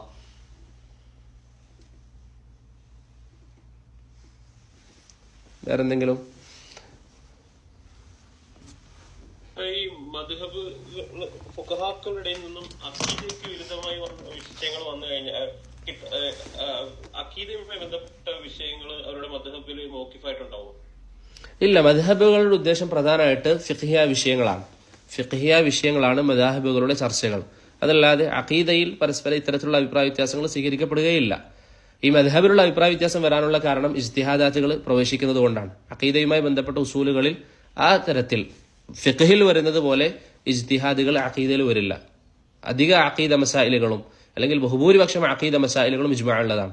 അതുകൊണ്ട് അതിൽ പിന്നെ ചർച്ച വരില്ല. മാത്രമല്ല ഫിഖ്ഹിയായ മദാഹിബുകളിൽ നോർമയിൽ അല്ലാഹു അലം ഖറാഫി റഹിമഹുല്ലാഹ് പറയുന്നത്, മാലിക്കി മദ്ഹബിലെ പ്രഗൽഭനായ പണ്ഡിതൻ ഖറാഫി റഹിമഹുല്ലാഹ് പറയുന്നത്, ഫിഖ്ഹിയായ മദ്ഹബുകളുടെ ചർച്ചകളിൽ വരുന്ന വിഷയങ്ങൾ ഇജ്മാഇന് പുറത്തുള്ള വിഷയങ്ങളാണ്. എത്രത്തോളം എന്ന് പറഞ്ഞാൽ അദ്ദേഹം അതിൽ വിശദീകരിക്കുന്നുണ്ട്. ഞാൻ ഇൻഷാ അല്ലാഹ് അടുത്ത ദർസിൽ അതിന്റെ ഇബാറത്ത് കൊണ്ടുവരാൻ ശ്രമിക്കാം. അദ്ദേഹം പറയുന്നത് ഇജ്മാ ഉള്ള വിഷയങ്ങൾ, ഇപ്പൊ നിസ്കാരം 5 നേരമാണ്, അതുപോലെ തന്നെ നോമ്പ് റമദാനിൽ നിർബന്ധമാണ്, അതൊന്നും മദ്ഹബിന്റെ ചർച്ചകളിൽ വരില്ല. എങ്കിൽ അഖദിയായ മറ്റു മസ്അലകൾ മിംബാബി ഔല മദ്ഹബിന്റെ ചർച്ചകളിൽ വരില്ല. മദ്ഹബിന്റെ ചർച്ചകളിൽ ഈ ഫിഖ്ഹിയായ ഖിലാഫുള്ള വിഷയങ്ങൾ മാത്രമാണ് പ്രവേശിക്കുക. ഇവിടെ വേറൊരു വ്യക്തി എഴുതി ചോദിച്ചത് ഉംറക്ക് പോകാൻ ഉദ്ദേശിക്കുന്നു, എന്താണ് നസീഹത്ത്? നമ്മുടെ ഇന്നത്തെ മസ്അല അല്ലെങ്കിൽ ഇന്നത്തെ ചർച്ചകൾ അങ്ങനെയുള്ള വിഷയങ്ങളല്ല. എന്നിരുന്നാലും ബാറക്കല്ലാഹു ഫീക്കും, ഉംറക്ക് പോകാൻ ഞാൻ പൊതുവെ നമ്മുടെ ഖോളോട് പറയുന്നത് സുന്നത്തനുസരിച്ച് ഉംറ പഠിക്കുക, സുന്നത്തനുസരിച്ച് പരിപൂർണമായി ഉംറ പഠിക്കുക. അത് ഇൻഷാ അല്ലാഹ് അത് ഒരു നിയ്യത്തുണ്ടായിരുന്നു, അത് വിശദീകരിക്കണമെന്ന്, സുന്നത്തനുസരിച്ച് ഉംറയുടെ രൂപം വിശദീകരിക്കണമെന്നൊരു നിയ്യത്തുണ്ടായിരുന്നു. ഇതിനെല്ലാം സമയം ലഭിക്കുകയാണെങ്കിൽ വിശദീകരിക്കാം. അതിനൊരു മെച്ചം എന്താണ്? ഉദാഹരണത്തിന് നബി സല്ലല്ലാഹു അലൈഹി വസല്ലം മക്കയിലേക്ക് പ്രവേശിക്കുമ്പോൾ സ്വീകരിച്ച സുന്നത്തുണ്ട്. ഹറമിലേക്ക് പ്രവേശിക്കുമ്പോൾ, കഅബയിലേക്ക്, മസ്ജിദുൽ ഹറാമിലേക്ക് ഏത് വാതിലിലൂടെ കയറി, അവിടുന്ന് ഏത് വാതിലിലൂടെ ഇറങ്ങി, എങ്ങനെയാണ് പ്രവാചകൻ പുറത്തേക്ക് വന്നത്, എങ്ങനെയാണ് അവിടുത്തെ നിസ്കാരങ്ങൾ, സ്വഹാബത്തിന്റെ ആചാറുകൾ, അങ്ങനെ പല വിഷയങ്ങളും ഈ വിഷയത്തിൽ വന്നിട്ടുണ്ട്. ഇത് നാം പഠിച്ച് നാം അവിടെ പോവുകയാണെങ്കിൽ നമുക്ക് സാഹചര്യം ഒത്തുവന്നിട്ടില്ല ഇങ്ങനെ ചെയ്യാൻ, പക്ഷെ നമുക്കത് ചെയ്യാൻ ആഗ്രഹമുണ്ട് എങ്കിൽ നമുക്ക് വലിയ പ്രതിഫലം അതിലൂടെ ലഭിക്കും. ഇന്ന് പല ആളുകൾക്കും അതറിയില്ല. പല ആളുകൾ എങ്ങനെ ഉംറക്ക് പോവാ? ഉംറക്ക് 4 റുക്നുണ്ട്. ഇഹ്റാം ചെയ്യണം, നേരെ പോകും, തവാഫ് ചെയ്യണം, സഅയ് ചെയ്യണം, മുടി മുറിക്കണം, ഖലാസ് ഉംറ കഴിഞ്ഞു. അങ്ങനെ ആയാൽ ഉംറ നിർവഹിച്ചതായി പരിഗണിക്കപ്പെടും. പക്ഷേ നമുക്ക് ഉംറ നബി സല്ലല്ലാഹു അലൈഹി വസല്ലം ആയിഷ റളിയല്ലാഹു പറഞ്ഞതുപോലെ നമുക്ക് നിയ്യത്ത് അനുസരിച്ച് പല പ്രതിഫലങ്ങളും നേടിയെടുക്കാൻ സാധിക്കും. നിയ്യത്ത് കൊണ്ട് പല പ്രതിഫലങ്ങളും നേടിയെടുക്കാൻ സാധിക്കും. ഈ സുന്നത്തുകളും സഹാബത്തിന്റെ ആസാറുകളും ഒക്കെ നമുക്ക് ചെയ്യാൻ നിയ്യത്തുണ്ട്. പക്ഷേ അവിടുത്തെ തിരക്കുകൾ കാരണം, നാം പോകുന്ന വഴിയിലുള്ള തടസ്സങ്ങൾ കാരണം ഇതൊക്കെ നമുക്ക് സ്വീകരിക്കാൻ തടസ്സമായി. പക്ഷെ നമുക്ക് മനസ്സിൽ നിയ്യത്തുണ്ടെങ്കിൽ അതിന് നമുക്ക് പ്രതിഫലമുണ്ട്. ഉദാഹരണത്തിന് മക്കയിലേക്ക് പ്രവേശിക്കുമ്പോൾ രാവിലെയാണോ രാത്രിയാണോ പ്രവേശിക്കേണ്ടത്? പ്രവാചകന്റെ സുന്നത്തുണ്ട് ആ വിഷയത്തിൽ. നബി സല്ലല്ലാഹു അലൈഹി വസല്ലം തങ്ങളുടെ പ്രവർത്തനം ആ വിഷയത്തിൽ വ്യക്തമാണ്. നമുക്ക് ഒരു വ്യക്തിക്ക് ഇപ്പം പകലിൽ പ്രവേശിക്കാൻ സാധിക്കില്ല, രാത്രി തന്നെയാണ് അദ്ദേഹം പ്രവേശിക്കുന്നത്. പകലിൽ പ്രവേശിക്കലാണല്ലോ സുന്നത്ത്. ഒരു വ്യക്തി രാത്രിയാണ് പ്രവേശിക്കുന്നത്. കാരണം എന്താ? അദ്ദേഹം അവലംബിക്കുന്ന ബസ്സിന്റെ ഷെഡ്യൂൾ അങ്ങനെയാണ് ആ ബസ് പോവുക. പക്ഷെ അദ്ദേഹത്തിന് സത്യസന്ധമായ നിയ്യത്തുണ്ടെങ്കിൽ അതിന് അദ്ദേഹത്തിന് പ്രതിഫലം ലഭിച്ചു. ഞാൻ ഒന്ന് വ്യക്തമാക്കി പെട്ടെന്നൊന്ന് പറയാം. 2 വ്യക്തികൾ, ഒരാൾക്കറിയാം ഇതാണ് സുന്നത്ത്, പക്ഷേ രാത്രിയിലാണ് ഇവിടുന്ന് പോകുന്ന ബസ് സർവീസുകൾ ലഭ്യമായിട്ടുള്ളൂ, അതുകൊണ്ട് ആ ഒരു സാഹചര്യം പരിഗണിച്ച് ഞാൻ ഈ ബസ്സിൽ പോകുന്നു എന്ന നിയത്തിൽ ഒരു വ്യക്തി പോവുകയാണെങ്കിൽ അദ്ദേഹത്തിന്റെ നിയത്തിന് പ്രതിഫലമുണ്ട്. രണ്ടാമത്തെ വ്യക്തി, അദ്ദേഹത്തിന് അങ്ങനെ ഒരു സുന്നത്തേ അറിയില്ല, അദ്ദേഹം രാത്രിയിൽ ഉംറക്ക് പോകുന്നു, ഉംറ ചെയ്യുന്നു, വരുന്നു. എന്താ വ്യത്യാസം? രണ്ടാമത്തെ വ്യക്തിക്ക് ഒരു പ്രതിഫലവും. രണ്ടാളും ചെയ്തത് ഒരേ പ്രവർത്തനമാണ്, പക്ഷെ ഒരു വ്യക്തിക്ക് അതിലൂടെ പ്രതിഫലമുണ്ട്, മറ്റേ വ്യക്തിക്ക് പ്രതിഫലമില്ല. അതുകൊണ്ട് എന്റെ നസീഹത്ത്, ഉംറക്ക് പോകുന്നതിന് മുമ്പ് ഉംറയുടെ രീതികൾ നന്നായി നമ്മൾ പഠിക്കുക. പ്രത്യേകിച്ച് സൗദിയിലുള്ള സഹോദരങ്ങൾ പലരും അൽഹംദുലില്ലാ ധാരാളമായി ഉംറ നിർവഹിക്കുന്നവരാണ്. പക്ഷേ ഉംറയുടെ വിശദീകരിച്ച് എങ്ങനെയാണ് ഉംറ ചെയ്യേണ്ടത്, സഹാബത്തിന്റെ ആധാറുകൾ, സഹാബത്ത് പറയുന്ന വിഷയങ്ങൾ, അതൊക്കെ നമ്മൾ പഠിച്ചുകൊണ്ട് പോവുകയാണെങ്കിൽ നമുക്കത് കൂടുതൽ മെച്ചമുണ്ടാകും. വേറൊരാൾ ചോദിച്ചത്, നമ്മൾ പറഞ്ഞു പല രാജ്യങ്ങളിലും ഇന്ന് പ്രധാനമായിട്ടും വ്യാപകമായിട്ടുള്ളത് ഷാഫിഈ മദ്ഹബാണെന്ന് പറഞ്ഞു. അങ്ങനെയുള്ള നാടുകളിലെ ആളുകളും അഖീദയിൽ ഷാഫിഈ മദ്ഹബാണോ പിൻപറ്റുന്നത് എന്നുള്ളത്, അല്ലെങ്കിൽ ഇമാം ഷാഫിഈയുടെ അഖീദയാണ്. ഞാൻ നേരത്തെ പറഞ്ഞതുപോലെ മദ്ഹബിന്റെ ചർച്ചകൾ പൊതുവെ വരുന്നത് ഫിഖ്ഹിയ മസായിലുകളാണ്. അതുകൊണ്ട് തന്നെ ഇന്ന് പല സ്ഥലങ്ങളിലും ഷാഫിഈ മദ്ഹബ് പിൻപറ്റുന്നവർക്കിടയിൽ പ്രചാരണത്തിലുള്ളത് അശ്അരി അഖീദ തന്നെയാണ്. അത് കേരളത്തിൽ മാത്രമല്ല, കേരളത്തിന് പുറത്തും പല സ്ഥലങ്ങളിലും ഷാഫിഈ മദ്ഹബ് പിൻപറ്റുന്നവർ, ഷാഫിഈ മദ്ഹബിലുള്ള ഈ വിഷയങ്ങൾ, അഥവാ ഷാഫിഈ മദ്ഹബിലെ പല പണ്ഡിതന്മാരും അശ്അരി മദ്ഹബ് സ്ഥാപിച്ചത് കൊണ്ട് തന്നെ ഷാഫിഈ മദ്ഹബ് പിൻപറ്റുന്ന പല ആളുകളും അശ്അരി മദ്ഹബിലുള്ളവർ തന്നെയാണ്. മരിച്ചവർക്ക് വേണ്ടി ഖുർആൻ ഓതാൻ ഷാഫിഈ മദ്ഹബിൽ തെളിവുണ്ടോ? ഇമാം ഷാഫിഈ അതിനെതിരിൽ സംസാരിച്ച വ്യക്തിയാണ്. മരണപ്പെട്ടവർക്ക് വേണ്ടി ഖുർആൻ ഓതുന്നതിൽ ഇമാം ഷാഫിഈ അതിനെതിരിൽ സംസാരിച്ചിട്ടുണ്ട്. ഹാഫിദ് ഇബ്നു കസീർ അദ്ദേഹത്തിന്റെ തഫ്സീറിൽ സൂറത്തുൻ നജ്മിൽ ഈ വിഷയം വിശദീകരിക്കുന്നുണ്ട്. സൂറത്തുൻ നജ്മിൽ അദ്ദേഹം ഈ വിഷയം വിശദീകരിക്കുന്ന സ്ഥലത്ത് ഇമാം ഷാഫിഈ റഹിമഹുല്ലാ മരണപ്പെട്ടവർക്ക് വേണ്ടി ഓതുന്നത് അനുവദിച്ചിട്ടില്ല എന്ന് ഇമാം ഇബ്നു കസീർ റഹിമഹുല്ലാ, ഷാഫിഈ മദ്ഹബിലെ തന്നെ ഇബ്നു കസീർ റഹിമഹുല്ലാ പറഞ്ഞതായി നമുക്ക് കാണാൻ സാധിക്കുന്നതാണ്. പിന്നെ ഇവിടെ മറ്റൊരു വ്യക്തി ചോദിച്ചത്, ഇതാരെ ചോദിച്ചത് എനിക്കറിയില്ല, ഞാൻ നേരത്തെ പറഞ്ഞിരുന്നു, അബൂബക്കർ അൽ ഹജ്ജാദ് റഹിമഹുല്ലാ പറഞ്ഞു, ഇത് വിദ്യാർത്ഥിയാണ്, അബൂബക്കർ അൽ ഹജ്ജാദ് റഹിമഹുല്ല പറഞ്ഞു, ഇമാം നസായി റഹിമഹുല്ലയുടെ ഹദീസുകളാണ് ഞാൻ പ്രധാനമായും ഉദ്ധരിക്കാറുള്ളത്. ഇമാം നസായി റഹിമുല്ല ഷീഇയാണോ എന്നുള്ളത് അല്ലാഹു മുസ്തആൻ. ഇമാം നസായി റഹിമഹുല്ല അദ്ദേഹം അഹ്ലുസുന്നയുടെ ഇമാമാണ്. ഇമാം നസായി റഹിമഹുല്ല അഹ്ലുസുന്നയുടെ ഇമാമാണ്. അദ്ദേഹം ഷീഇയാണ്, അല്ലെങ്കിൽ അദ്ദേഹത്തിൽ തശയ്യുഅ ഉണ്ട് എന്ന് ചില പണ്ഡിതന്മാർ പറഞ്ഞിട്ടുണ്ട്. ഇബ്നു ഖല്ലിഖാൻ, അതുപോലെ തന്നെ ഷെയ്ഖുൽ ഇസ്ലാം ഇബ്നു തൈമിയ റഹിമഹുല്ല, അവരൊക്കെ ഇമാം നസഈ റഹിമഹുല്ലക്ക് തശയ്യുഅ ഉണ്ട് എന്ന് സൂചിപ്പിച്ചിട്ടുണ്ട്. പക്ഷെ അത് ശരിയല്ല. ഇബ്നു തൈമിയ റഹിമഹുല്ല പറഞ്ഞതാണെങ്കിലും ഇബ്നു ഖല്ലിഖാൻ പറഞ്ഞതാണെങ്കിലും അത് ശരിയല്ല. ഹാഫിദ് ഇബ്നു കസീർ റഹിമഹുല്ല ഈ വിഷയം സൂചിപ്പിക്കുമ്പോൾ ഇബ്നു കസീർ പറഞ്ഞത് ഇങ്ങനെയാണ്, അദ്ദേഹത്തിലേക്ക് തശയ്യുഅ ചേർത്തപ്പെട്ടിട്ടുണ്ട്. അപ്പൊ ഇബ്നു കസീറിന്റെ ആ ഒരു ഉദ്ധരണി വായിക്കുന്ന ഏതൊരാൾക്കും മനസ്സിലാകുന്ന കാര്യം എന്താ? ഇബ്നു കസീർ റഹിമഹുല്ല അത് അംഗീകരിക്കാത്ത വ്യക്തിയാണ്. രണ്ടാമത്തെ വിഷയം, എന്തുകൊണ്ടാണ് ഇമാം നസഈ റഹിമഹുല്ല തശയ്യുഅ ആരോപിക്കപ്പെട്ടത്? ദഹബിക്കും സംസാരമുണ്ട്. ദഹബി പറയുന്നത് അദ്ദേഹത്തിന് തശയ്യുഅ ഉണ്ട്, അദ്ദേഹത്തിന് അള്ളാഹു മാപ്പ് നൽകട്ടെ എന്നാണ് ദഹബിയുടെ സംസാരവും. എന്തുകൊണ്ടാണ് ഇബ്നു ഖല്ലിഖാൻ ആണെങ്കിലും ദഹബി ആണെങ്കിലും ഇബ്നു തൈമിയ ആണെങ്കിലും ഷെയ്ഖുൽ ഇമാം നസഈയെ കുറിച്ച് അദ്ദേഹത്തിന് തശയ്യുഅ ഉണ്ട് എന്ന് പറയുന്നത്? ഇത് നിങ്ങൾ ശ്രദ്ധിക്കുക. ഇമാം നസഈ റഹിമഹുല്ല അദ്ദേഹത്തിന് തശയ്യുഅ ഉണ്ട് എന്ന് പറയാൻ പ്രധാനമായും രണ്ട് കാരണങ്ങളാണ്. ഒന്ന്, അദ്ദേഹം അലി റളിയല്ലാഹു അൻഹുവിന്റെ ഫളായിലുകൾ വിശദീകരിക്കുന്ന ഒരു കിതാബ് എഴുതിയിട്ടുണ്ട്. അലി റളിയല്ലാഹു അൻഹുവിന്റെ ഫളായിലുകൾ, ശ്രേഷ്ഠതകൾ വിശദീകരിക്കുന്ന ഒരു ഗ്രന്ഥം അദ്ദേഹം എഴുതിയിട്ടുണ്ട്. രണ്ടാമത്തേത്, അദ്ദേഹം ദിമഷ്കിലായിരിക്കെ നടന്നിരിക്കുന്ന ഒരു ചരിത്രമാണ്. ഈ രണ്ട് കാരണങ്ങളാലാണ് അദ്ദേഹത്തിന് തശയ്യുഅ ഉണ്ട് എന്ന് പറഞ്ഞത്. അദ്ദേഹം ഇമാം നസഈ റഹിമഹുല്ല ഖസായിസു അലി എന്ന പേരിൽ ഒരു കിതാബ് എഴുതി. അലി റളിയല്ലാഹു അൻഹുവിന്റെ ഫളായിലുകൾ വിശദീകരിച്ചുകൊണ്ട് കിതാബ് എഴുതി.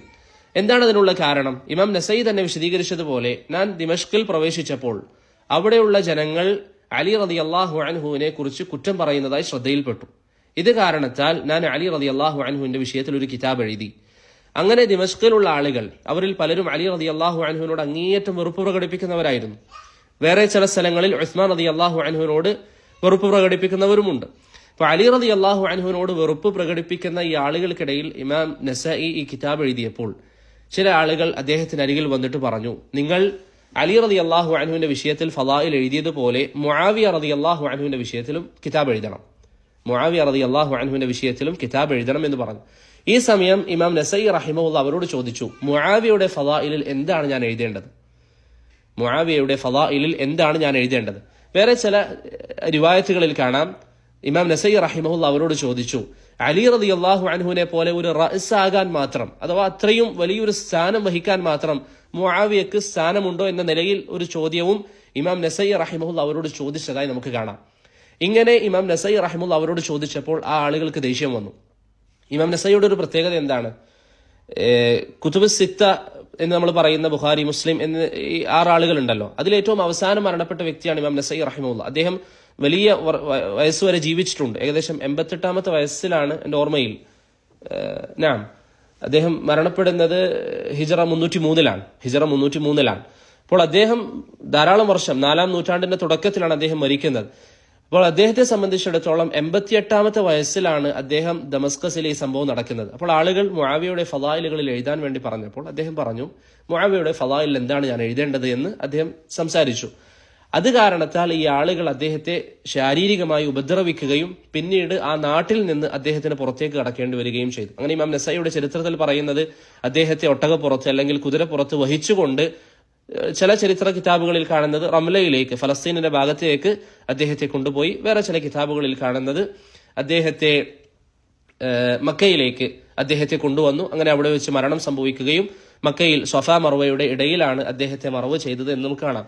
ഞാൻ പറഞ്ഞു വന്നത്, ഇമാം നസഈക്കെതിരിൽ അദ്ദേഹം ഷീഇയാണ് എന്ന് പറയാൻ അവലംബിച്ച 2 കാരണം ഇതാണ്. ഒന്ന്, അലി റളിയല്ലാഹു അൻഹുവിന്റെ ഖസായിസുകളിൽ, പ്രത്യേകതകളിൽ അദ്ദേഹം കിതാബ് എഴുതി.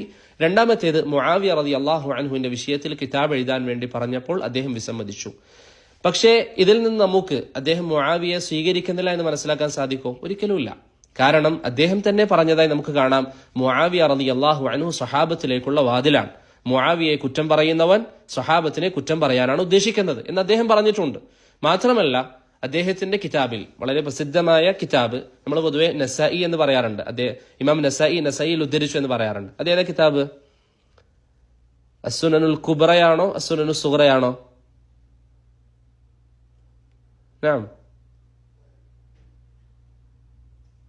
അറിയോ? ഇമാം നസഈയുടെ കിതാബ് അസ്സുനനുൽ സുഗ്റയാണ് നമ്മൾ പൊതുവെ എന്ത് പറയുന്നത്, ഇമാം നസായി സുനനിൽ ഉദ്ധരിച്ചു എന്ന് പറയുന്നത് കൊണ്ടുള്ള ഉദ്ദേശം.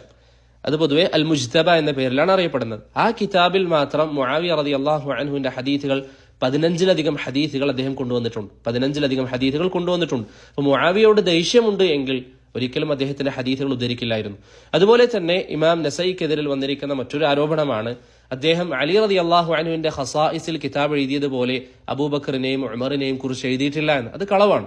കാരണം അദ്ദേഹത്തിന് അസ്സുനനുൽ കുബ്രയിൽ ആദ്യം തുടങ്ങുന്ന അധ്യായങ്ങളിൽ, മനാഖിബുകളിൽ തുടങ്ങുന്ന അധ്യായം തന്നെ അബൂബക്കറിന്റെയും ഉമറിന്റെയും ഫളായിലുകൾ പറഞ്ഞുകൊണ്ടാണ്.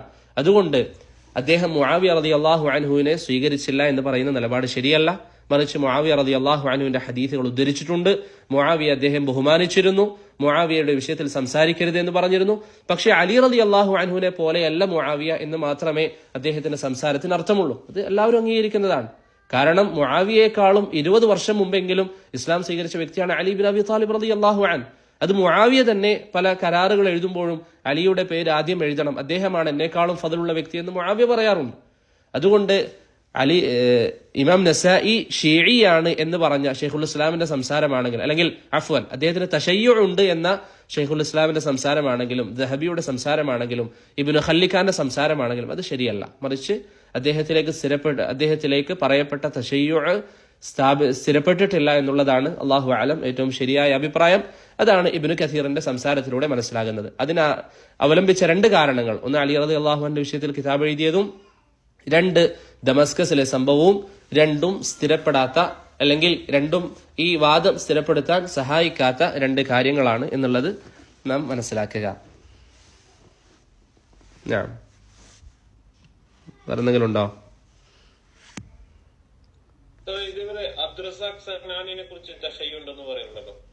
അബ്ദുറസാഖ് സനആനിയുടെ വിഷയത്തിലും സംസാരമുണ്ട്. ഇൻഷാ അല്ലാഹ് നമുക്ക് മറ്റൊരിക്കൽ അത് വിശദീകരിക്കാം. ധാരാളം പണ്ഡിതന്മാർ, ഷെയ്ഖുൽ ഇസ്ലാമിന് ഈ സംസാരത്തിൽ എൻ്റെ ഓർമ്മയിൽ അദ്ദേഹം ചേർത്ത് പറഞ്ഞ രണ്ടാളുകളെ, ഒന്ന് നസൈ മറ്റൊന്ന് ഇബ്നു അബ്ദുൽ ബർ, രണ്ടാളുകളിലേക്കും ഷെയ്ഖുൽ ഇസ്ലാം അത് സ്ഥാപിച്ചുകൊണ്ടാണ് പറയുന്നത്. അത് ശരിയല്ല, അല്ലാഹു അലം.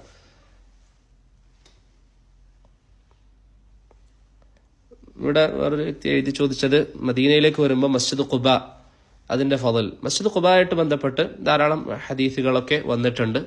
അതിൽ ഒരു ഫضൽ അത് തഖ്വയിൽ സ്ഥാപിതമായ മസ്ജിദാണ്. തഖ്വയിൽ സ്ഥാപിതമായ മസ്ജിദാണ്. ഖുർആനിൽ അല്ലാഹു പറഞ്ഞതുപോലെ ലമസ്ജിദുൻ ഉസ്സിസ അല തഖ്വ. അതിൽ അഭിപ്രായ വ്യത്യാസമുണ്ട് ഏത് മസ്ജിദാണ് അതുകൊണ്ടുള്ള ഉദ്ദേശം. ഒരിക്കൽ നബി സല്ലല്ലാഹു അലൈഹി വസല്ലമ തങ്ങൾ സ്വഹാബത്തിനിടയിലേക്ക് വന്നപ്പോൾ അവർക്കിടയിൽ അഭിപ്രായ വ്യത്യാസം കണ്ടു. ചോദിച്ചു, എന്തിനാണ് നിങ്ങൾ തർക്കിച്ചിരിക്കുന്നത്? അവർ പറഞ്ഞു, ലമസ്ജിദുൻ ഉസ്സിസ അല തഖ്വ, തഖ്വയിൽ അധിഷ്ഠിതമായ പള്ളി എന്നതുകൊണ്ട് ഉദ്ദേശം ഖുബയാണോ മസ്ജിദ് നബവിയാണോ? പ്രവാചകൻ പറഞ്ഞു മസ്ജിദ് നബവിയാണ്. പക്ഷെ ഹാഫിദ് അൽ ഇറാഖി അദ്ദേഹത്തിന്റെ തർഹു തസ്രീബിൽ വിശദീകരിക്കുമ്പോൾ പറയുന്നതായി കാണാം, രണ്ട് നിലയിലും റിവായത്തുകൾ വന്നിട്ടുണ്ട്. മസ്ജിദ് നബവിയാണ് ഉദ്ദേശമെന്നും മസ്ജിദ് ഖുബ എന്നും വന്നിട്ടുണ്ട്. രണ്ടും അതുകൊണ്ടുള്ള ഉദ്ദേശമാണ്. എന്നിരുന്നാലും മസ്ജിദ് ഖുബ തഖ്വയിൽ അധിഷ്ഠിതമായ പള്ളിയാണ് എന്നതിൽ ആർക്കും തർക്കമില്ല. അത് ഒന്നാമത്തെ ഫضലാണ്. രണ്ടാമത്തേത് നബി സല്ലല്ലാഹു അലൈഹി വസല്ലം പറഞ്ഞതായി സഹൽ ബിൻ ഹുനൈഫിന്റെ ഹദീസിൽ കാണാം, ആരെങ്കിലും മസ്ജിദ് ഖുബയിലേക്ക് വരികയും അവിടുന്ന് 2 റക്അത്ത് നിസ്കരിക്കുകയും ചെയ്താൽ അത് ഉംറക്ക് തുല്യമായ പ്രതിഫലം ലഭിക്കും. അതുപോലെ തന്നെ മസ്ജിദ് ഖുബയുടെ വിഷയത്തിൽ വന്നിരിക്കുന്ന ഫضലാണ് സഅദ് ബിൻ അബി വഖാസ് റളിയല്ലാഹു അൻഹു റിവായത്ത് വന്നിട്ടുണ്ട്. ആരെ ഉദ്ധരിച്ച് എനിക്ക് ഓർമ്മയില്ല. ഉമർ ബിൻ ഷബ്ബ അദ്ദേഹത്തിന്റെ അഖ്ബാറുൽ മദീനയിൽ സഅദ് ബിൻ അബി വഖാസ് റളിയല്ലാഹു അൻഹുവിൽ നിന്ന് ഉദ്ധരിക്കുന്ന ഒരു അഥറിൽ കാണാം, ബൈത്തുൽ മഖ്ദിസിൽ ചെന്ന് 2 തവണ നിസ്കരിക്കുന്നതാണ്. ബൈത്തുൽ മഖ്ദിസിൽ ചെന്ന് 2 തവണ നിസ്കരിക്കുന്നതിനേക്കാൾ എനിക്കിഷ്ടം മസ്ജിദ് ഖുബായിൽ വന്ന് നിസ്കരിക്കുന്നതാണ് എന്ന് സഅദ് ബിൻ അബി വഖാസ് റളിയല്ലാഹു അൻഹു പറഞ്ഞതായി നമുക്ക് കാണാം. അതുപോലെ തന്നെ അദ്ദേഹം പറയാറുണ്ട്, ജനങ്ങൾക്ക് മസ്ജിദ് ഖുബായുടെ ഫضൽ അറിയായിരുന്നുവെങ്കിൽ അവർ മസ്ജിദ് ഖുബ ഒരിക്കലും ഒഴിവാക്കില്ലായിരുന്നു എന്ന് സഅദ് ബിൻ അബി വഖാസ് റളിയല്ലാഹു അൻഹു പറഞ്ഞതായി ഉമർ ബിൻ ഷബ്ബ അദ്ദേഹത്തിന്റെ അഖ്ബാറുൽ മദീനയിൽ ചില റിവായത്തുകൾ ഉദ്ധരിക്കുന്നുണ്ട്. അതുകൊണ്ട് മസ്ജിദ് ഖുബ ശർഇൽ വളരെ പ്രാധാന്യമുള്ള മസ്ജിദാണ്. ഒരിക്കലും മദീനയിൽ വരുന്ന ആളുകൾ അതിലേക്ക് പോകുന്നതിൽ അലസത കാണിക്കാതിരിക്കുക. എന്ത് ബാക്കിയുണ്ടോ? ഇമാം ഷാഫിയെ കുറിച്ച് പറഞ്ഞിട്ടുണ്ടല്ലോ, ലുഗയിൽ നല്ല കഴിവുള്ളതാണ്. പൊതുവെ ഈ ലാമസ്തുമുൻ നിസ എന്നുള്ളതിനോട് എങ്ങനെ മനസ്സിലാക്കേണ്ടത്? ഇമാം ഷാഫിഈ റഹിമഹുല്ലാഹു ലാമസ്തുമുൻ നിസ എന്നുള്ളതിന് ജിമാഅ കൊണ്ട് വിശദീകരിച്ച വ്യക്തിയാണ്. അതിൽ ഖിലാഫുണ്ട്. ഇമാം ഷാഫിഈ ലുഗയിൽ കഴിവുള്ള ആളാണ് എന്ന് പറയുമ്പോൾ തന്നെ ഞാൻ നേരത്തെ പറഞ്ഞിരുന്നു, ഇമാം ഷാഫിഈ ഭാഷയിൽ ഹുജ്ജത്താണ് എന്നുള്ളത് അസ്ഹരിയെ പോലുള്ള ഉലമാക്കൾ ഉദ്ധരിച്ചതാണ്. അസ്ഹരിയെ പോലുള്ള ഉലമാക്കൾ ഉദ്ധരിച്ചിട്ടുണ്ട്. പക്ഷേ അതുപോലെ വേറെയും ധാരാളം ഉലമാക്കളുണ്ട്. അല്ലെങ്കിൽ പഴയ കാലഘട്ടത്തിൽ ഉപയോഗിക്കുന്ന ഭാഷ നിങ്ങൾ നോക്കിയാൽ വേറെയും ആളുകളുടെ വാക്കുകൾ ഭാഷയിൽ തെളിവാണ്. അപ്പോൾ ലാമസ എന്ന് പറഞ്ഞാൽ എപ്പോഴും ജിമാ ആണോ അർത്ഥമാക്കുന്നത് എന്നുള്ളത് നോക്കണം. എല്ലാ പണ്ഡിതന്മാരും അല്ലെങ്കിൽ എല്ലാ ഭാഷാ പണ്ഡിതന്മാരും അങ്ങനെയാണോ പറഞ്ഞത് അല്ലയോ എന്നുള്ളത് നോക്കണം. ഇമാം ഷാഫിഈയുടെ വീക്ഷണമാണ് ആ പറഞ്ഞത്. ഒന്നത്. രണ്ടാമത്തേത്, ഒരു വിഷയത്തിൽ ഒരു ഹദീസിനെ വിശദീകരിക്കുമ്പോൾ അല്ലെങ്കിൽ ആയത്തിനെ വിശദീകരിക്കുമ്പോൾ അഭിപ്രായ വ്യത്യാസം വന്നാൽ, അതിന്റെ അർത്ഥം എന്താണ് എന്നുള്ളതിൽ അഭിപ്രായ വ്യത്യാസം വന്നാൽ ആദ്യം തന്നെ ഭാഷയല്ല പരിഗണിക്കുക, മറിച്ച് ആദ്യം ശർഈയായി അതിനെന്തെങ്കിലും ഒരു ഉദ്ദേശമുണ്ടോ എന്നുള്ളത് നോക്കും. ശർഈയായി ഇപ്പൊ ഒരു പദം വന്നു, ആ പദത്തിന് ശർഈൽ ഉദ്ദേശിക്കുന്ന ഒരു അർത്ഥമുണ്ട്. ഇപ്പൊ ഉദാഹരണത്തിന് സകാത്ത്.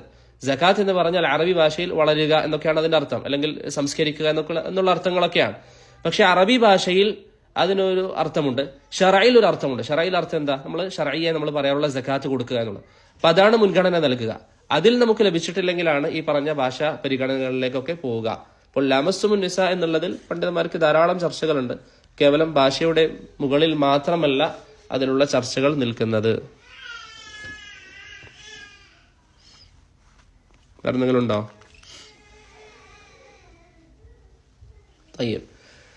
ഇപ്പൊ നമ്മള് പറഞ്ഞിരിക്കുന്ന വിഷയങ്ങൾ 3 മദ്ഹബുകളെ കുറിച്ച് അൽഹംദുലില്ലാഹ് നമ്മൾ പറഞ്ഞു. ഹനഫി മദ്ഹബ്, മാലിക്കി മദ്ഹബ്, ഷാഫിഈ മദ്ഹബ്. വരുന്ന ദർസിൽ ഹംബലി മദ്ഹബിനെ കുറിച്ചും ഫുഖഹാക്കൾക്കിടയിലുള്ള അഭിപ്രായ വ്യത്യാസങ്ങളുടെ ചില വിഷയങ്ങളും നമുക്ക് പറയാം. അതോടൊപ്പം ഞാൻ നേരത്തെ പറഞ്ഞ ബിഇദ്നില്ലാഹ് കഴിഞ്ഞ ദർസുകളെ അവലംബിച്ചുകൊണ്ട് ഒരു ചോദ്യങ്ങൾ ഞാൻ ഇൻഷാ അല്ലാഹ് ഗ്രൂപ്പിൽ പോസ്റ്റ് ചെയ്യും. എല്ലാവരും അത് വായിക്കുകയും അതിന്റെ ഉത്തരങ്ങൾ എഴുതുകയും ചെയ്യുക. എന്നിട്ട് ഇൻഷാ അല്ലാഹ് എനിക്ക് അയച്ചു തരിക. നിർബന്ധമായിട്ടും പഠിക്കുന്ന കാര്യങ്ങൾ മുറാജഅ ചെയ്യണം. പ്രത്യേകിച്ച് മദ്രസയിലുള്ള ആളുകൾ നിർബന്ധമായിട്ടും പഠിക്കുന്ന കാര്യങ്ങൾ മുറാജഅ ചെയ്യണം. അതിലൊരു കാരണവശാലും അലസത കാണിക്കാൻ പാടില്ല. അല്ലാഹു സുബ്ഹാനഹു വ തആല നമുക്കെല്ലാവർക്കും നാഫിയായ ഇൽമു നൽകി അനുഗ്രഹിക്കുമാറാവട്ടെ. സല്ലല്ലാഹു അലാ മുഹമ്മദിൻ വഅലാ ആലിഹി വസഹ്ബിഹി വസല്ലം. അസ്സലാമു അലൈക്കും വറഹ്മത്തുള്ളാഹി വബറകാതുഹു.